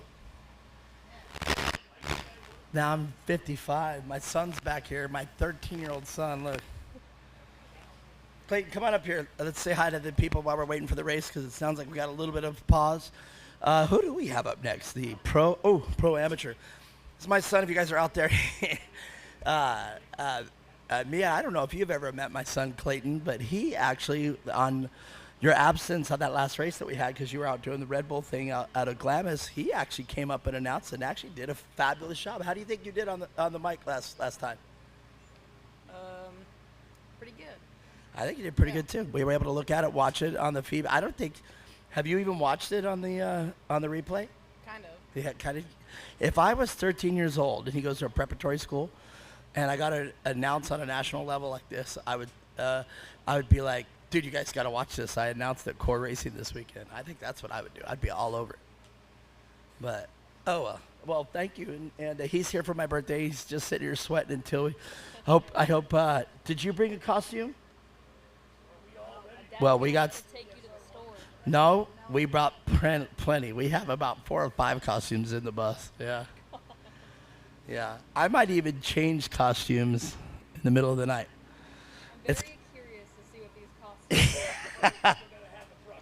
Well, one of them I'm pretty excited about, but my girlfriend explained to me that one of them might not be a costume. Like, in other words, there's a lot of people out here dressed like what I'm going to dress up as.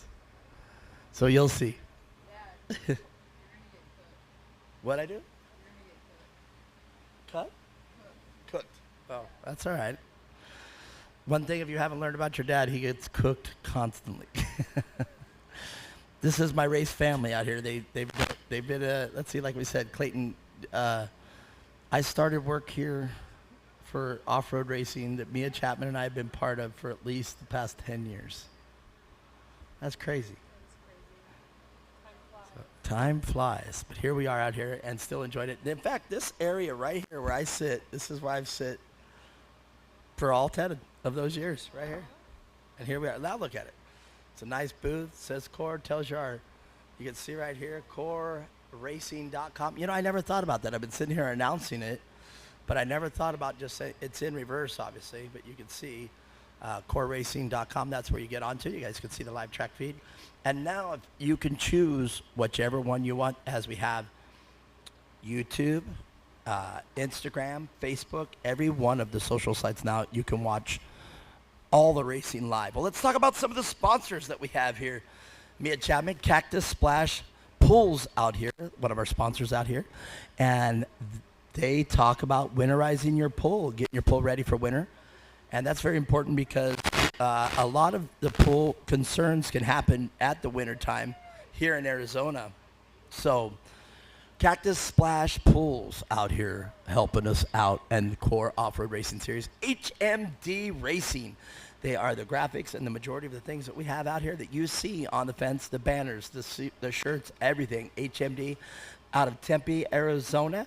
They also do graphics for your bikes, your side-by-sides, any type of car you got. Get a hold of HMD. They're right out of Tempe, and they can do anything you need, because as you look around, Core definitely did it right and made sure a lot of the branding and everything is done perfect. We're all in the shirts, so you can see them. They're perfectly sublimated and beautifully done. And as you are sitting there in Red Bull, it is very important for branding. It's important for getting across which team and what you do. Let's also I've been talking about Big O Tires out there out of Tempe, Arizona as well. Adam Grunder. I say go in there and tell him Mark sent you. I heard Mark talking about it at the Core race. And he said you could take care of me and make sure that I get the tires that I need. And that's very important too, because you got to have, just like a mechanic, you got to have tire guys that you trust. You understand? They'll make sure they get you the correct tire and that will stand behind their product. And Adam Grunder, he's been doing this for a long, long time. As long as I've known him, as long as you've known him, Adam Grunder has been a name in Big O Tires. He had 2 locations, got rid of one, got it down to the Tempe store, and just go in there and tell Adam Grunder he's there the majority of the time. He's been there every time I've walked in there. And tell him, hey, that guy from Core sent me down here. I'm not sure it'll be good for a discount, but if you go tell him, that'll be good. Tell him I heard the guy talking about it. All right. Another sponsor on for this weekend's racing is a big deal. Minutes away, I just heard, from our, what do we have next? This one I already did? Yes, I did. Yes, I do. Here it is. The Pro and Amateur, and we are Red Bull down. Is it dropping on the fan? If that drops on the fan, it's going to fling it everywhere. It's going to shoot. I was just going to say. Red Bull down.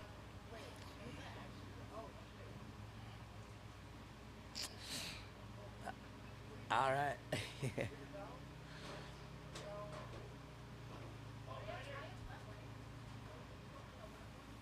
that water?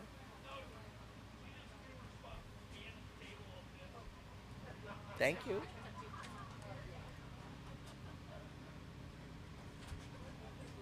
Jason Weller, while we got a moment, come up here real quick, if you don't mind. This is what we do. That's all right.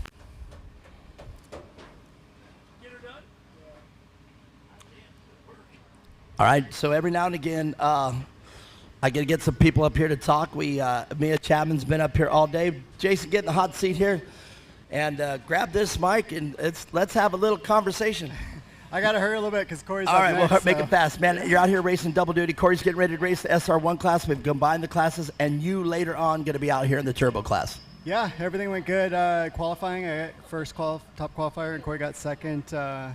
Webster blew his engine in qualifying, so we went back to the shop, and I got an engine and helped him put it in, and literally just got it done. And they're like, hey, we're going to start you guys early in the class ahead of you, so we're all like thrashing and out of breath, and yeah.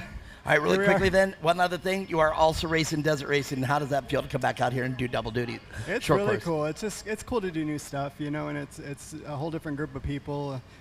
This whole core group is really awesome, though. They're super nice. Everybody's happy to see you. It's welcoming. It's really cool, and it's starting to gain momentum. You know, every race we've been going to, there's a lot more people, and a lot, you know, my class, the Pro Turbo, there's a lot more fast guys too, so I think it's only going to get bigger, and everybody being nice, and you know, we'll probably pitch in some more money and help them out, and it seems like it's just growing. Well, beautiful. I'll let you do one more thing and I'll let you go.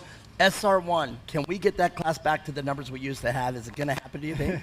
Everybody's talking to me about that. You know, I think it's been tough. You know, if you look at the history, we haven't had really any solid short course series, you know, that we've been, Gas was great, you know, and then that kind of fell through, and Lucas, you know, so it takes a little bit of time. I think everybody's kind of gun shy, but it seems like core is solid, you know, and that's really what we need to get it going. So I don't mind putting money into it, and it seems like a lot of people are getting interest, and you know, but it takes a little bit of time. And I think, like I said, I think people are gun shy, and it's only going to get better, I think.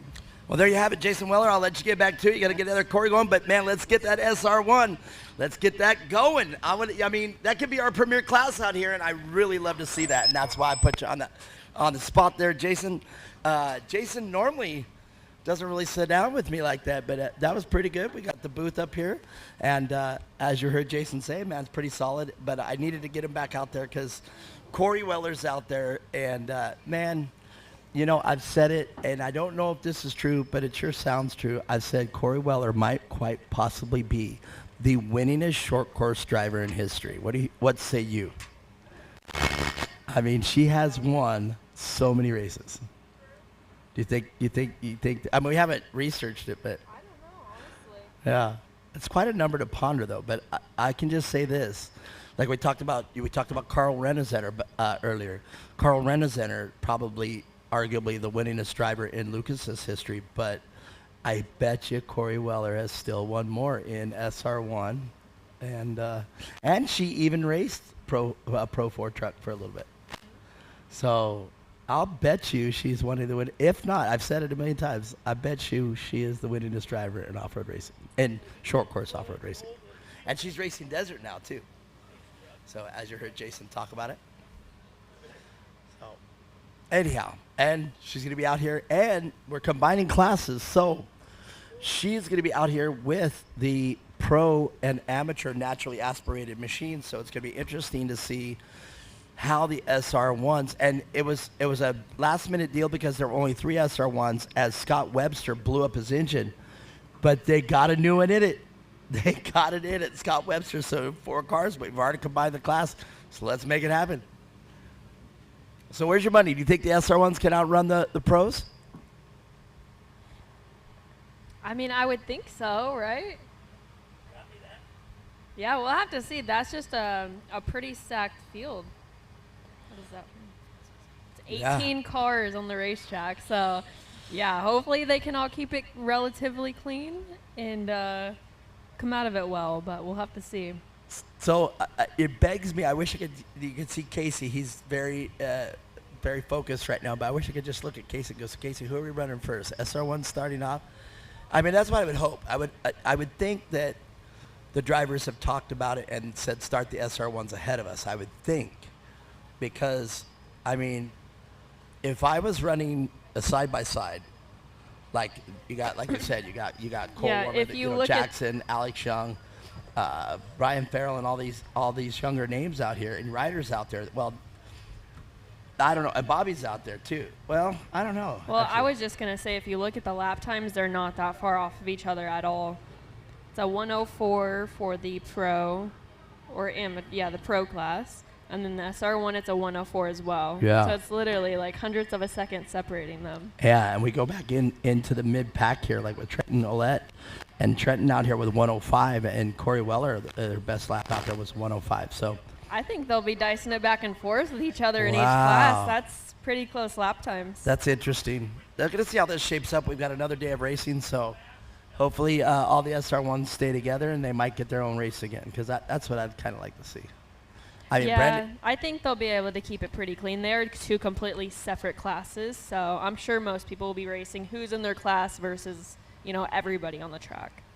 Well, and realistically, the only one in this class that I know that would have SR1 experience or been out on the course at any part of the SR1 would be Bobby. Well, I mean, that can go either. It's so funny. I get so many thoughts about this in my head and how to announce it and how to talk about it, but then it instantly changes. So like I just said, like I would figure Bobby would be the one that has experience with this, but I've also realized that there's been some rubbing between all these racers, and that could go to hell in a handbasket real quick. So, Yeah, it'll be interesting for sure. It's going to be interesting. If you're joining us live, you can look at that stacked field, and as I look, the SR1s are in the back. All right, I can deal with that. And that means the SR1s, if they're going to want to get ahead, like if Corey wants to extend her lead over Brandon Kilgore, she's going to have to zoom through the pack. So this is going to be cool. I think this is cool no matter what. Well, here we go. We're going to let them go around once. This is quite a field. This is all the great core racers that we have out here. You can see the names out here. Let's go right through them. Cole Warner will be out in front of the 119. Ryder Van Beekum right next to her right next in the second position. Jackson leaving right here out of Chandler, Arizona. Ryder Chapman, Mia Chapman's brother, is here. Alex Young in row number 3 with Andrew Cotter right next to him. Who do we have next? Row number 4, we have the 33 of Jonah Bishop. Right next to him, the 922 of Trenton Ouellette. Row number 5, we have the 946 of Brian Farrell. Right next to him, the 1047 of Braden Craw. Row number 6, the 16 of Cruz Worley. Right next to him, the 1088 of George Lamoses. And rounding out that last row, the 295 of Mike Bernstein. And right next to him, the 64 of Robert Van Beekum. And that's crazy to see that name down there at the bottom of that list, as qualifying was at his strong point this weekend. And now let's meet the SR1 drivers, one of the fastest ones in the field, Brandon Kilgore with the number 1 pole position, and Corey Weller right next to him, the legend, the veteran, right there in the number 18 car with Scott Webster. I just looked out, he just literally got out on the track, was the very last one to get in stack right next to Charles Etheridge. So it's going to be a great race. Brandon Kilgore, you know, Scott Webster, and now that we're talking about the SR1 class, Scott Webster, a veteran in this field, has won them before. So did Scott get it together and in his mind back in the car? Or is he just out there just to make sure to get it right? Corey Weller, we know we've been talking about it, she's run a ton of races. But Brandon Kilgore, you catch Brandon Kilgore on a perfect day, you ain't beating him. So it's going to be a very great battle here in the SR1 class. We'll see how it's going to go. Out here in the pro and amateur NA, man, Cole Warner with the number 1 position with a 104, as you pointed out. 104.9, Brandon Kilgore, one of the fastest in the SR1 class with Cole Warner with a 104.8. I think Cole's definitely got it on lock if he has a great race.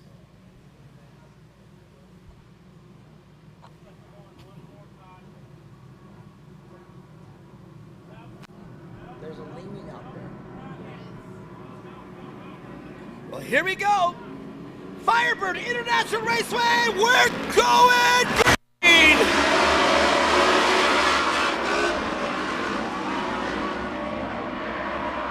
A clean turn 1, the SR1s, wow! I mean, if you ain't gonna beat the position, you might as well showboat it. Wow! Look at the line out there, you can still see it. The number 94 car, that was extraordinary, 32 car rather, that was extraordinary driving of Ryder Chapman. You better talk to your brother about that. I don't know, this kid pulls stuff out of his pockets on the track that surprises me every single time I watch. The craziest thing is that he stayed in it, and if you look at his tracks out there, they are literally 3 feet from the wall. I have never seen that. That was pretty impressive, but I mean, you got to stay in it if you're out there. You can't let off or you're going straight into the wall. Well, there you go, and the fact that he was able to make it clean, I think that was super impressive, to be honest. We got a yellow flag on something that I was not able to see. I thought I might point out he's not in his regular naturally aspirated car that he's usually in this weekend. He's in Bobby's other cars, so that'll be a little bit of a change, but nothing too crazy. They're all relatively set up around the same way, so. Well, I'll tell you what, he just demonstrated that he has full control of that car, whether it's a little different to him or not. That stunt right there, and I know he didn't mean it as a stunt, he found himself in the outside, and as a very skilled technician should do in this form of racing, he skillfully piloted that car to the outside in the marbles and stayed in it. And I agree with you 110,000%. That's what you have to do. And that was a big field. They were 4 and 5 wide there in turn 1. And Ryder just made that corner his own. That corner owes your brother $5 trillion right now.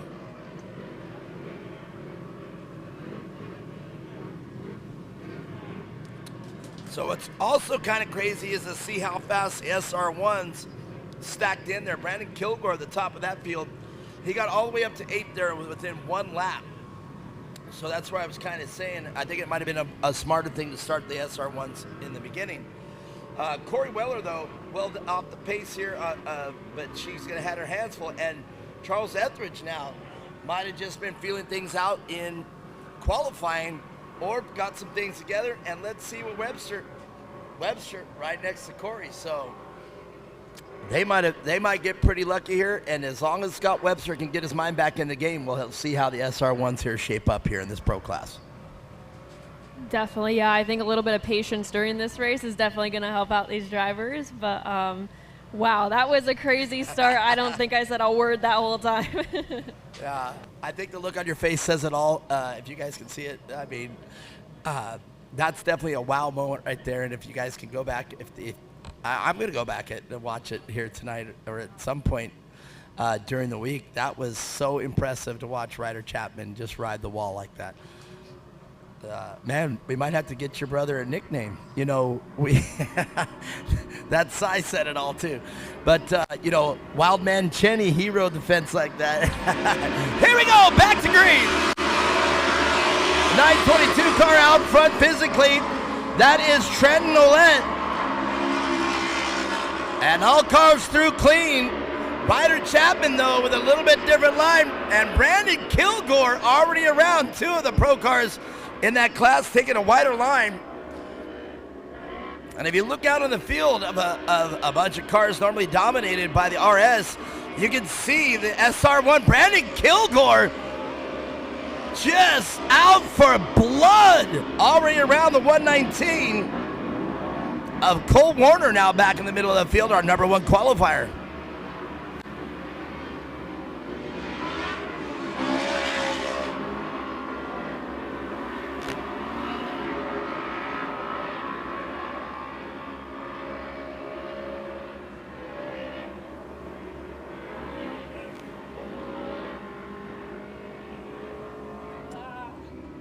Actually, one thing I will point out about this, too, that I just had a thought of me and Chapman is to see the SR1s out here. I think we have always talked about where would an SR1 stack up in rate against some of the faster side-by-sides.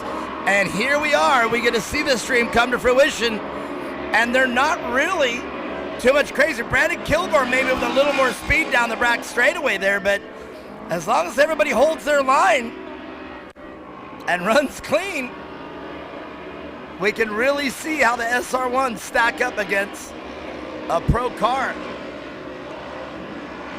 And Brandon Kilgore doing a great job. Corey Weller now in the mix. And 1, 2, 3, Charles Etheridge. I'm not sure I've ever heard the name Charles out here. Looking out here, SR1 putting it down.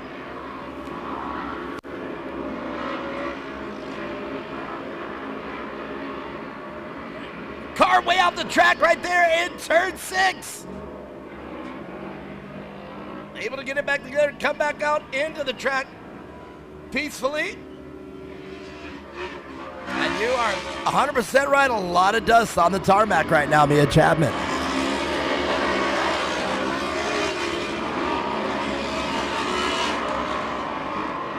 Ryder Chapman already up to 2nd place.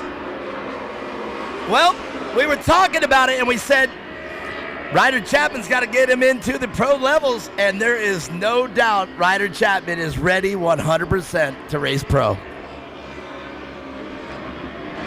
Yeah. I don't know. I think it's pretty impressive, especially in this stacked field of a class where they're tenths of a second from each other.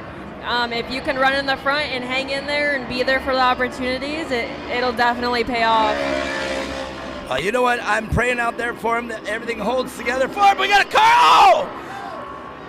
That was a big deal. I think we had a break here on this car in the steering, indeed. And then that was unintentional, and that is the Leeming car. And it completely unintentional. I was watching the whole thing on the screen. Unfortunately, though, and hopefully that'll bring out a full caution, a full course yellow, which it is going to. Jackson Leeming going for a ride there.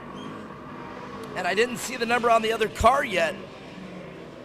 Jackson should be fine. That wasn't too gnarly for him. I don't know if the car is going to be okay, though.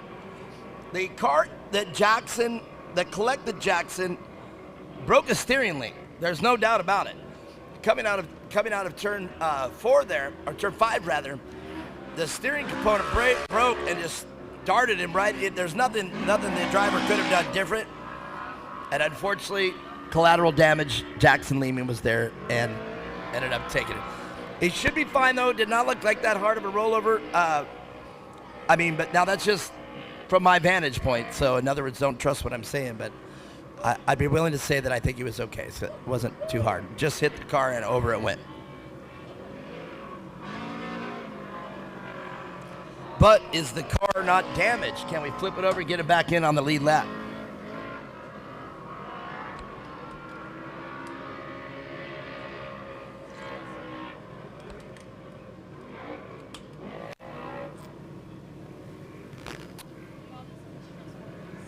Whoa.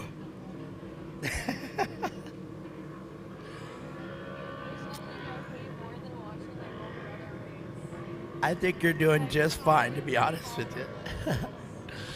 Me and Chapman up here in the race command out here, it's stressing her out a little bit to with younger brother, Ryder Chapman. Now, the thing is, he's quite the young man these days. Where I see it more with how old we're getting is not so much with you, which is crazy because, you're still kind of, your personality's been the same since I've known you, but now you're just a little older. But your brother, now I talk to him, his physique, I look at him in the eye now, and his physique, he's built. Your brother's like, he's chiseled, man. He was walking through the pits. He had his race shirt down, but he didn't put a shirt on. He's like, I'm like, this little punk. Yeah, I don't know. Boys will be boys, huh? That's right. So I think your brother's got it going on. Good for him. And the racing's showing right now, finding himself second place there behind Trenton Ouellette. And Trenton right there on the pace with a 105 as well. And your brother with a 105.7, 105.5 Trenton did. And, it's he's close. killing it. It's really close. He's yeah. killing it. All right. Did we get them back on is Jackson Leeming's car reparable, or did they flip over and get that car back into position, or are they a lap down? We're gonna be interesting to see. It looks like we got a green flag, so we're gonna see how this shapes up. Here we go. Back to racing. The 1088 car right on. That's George Lemoses. Oh.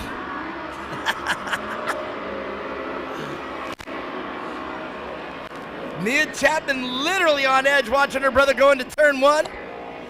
What she's done 1,000,000 times. And the 1022 car in that third place, 10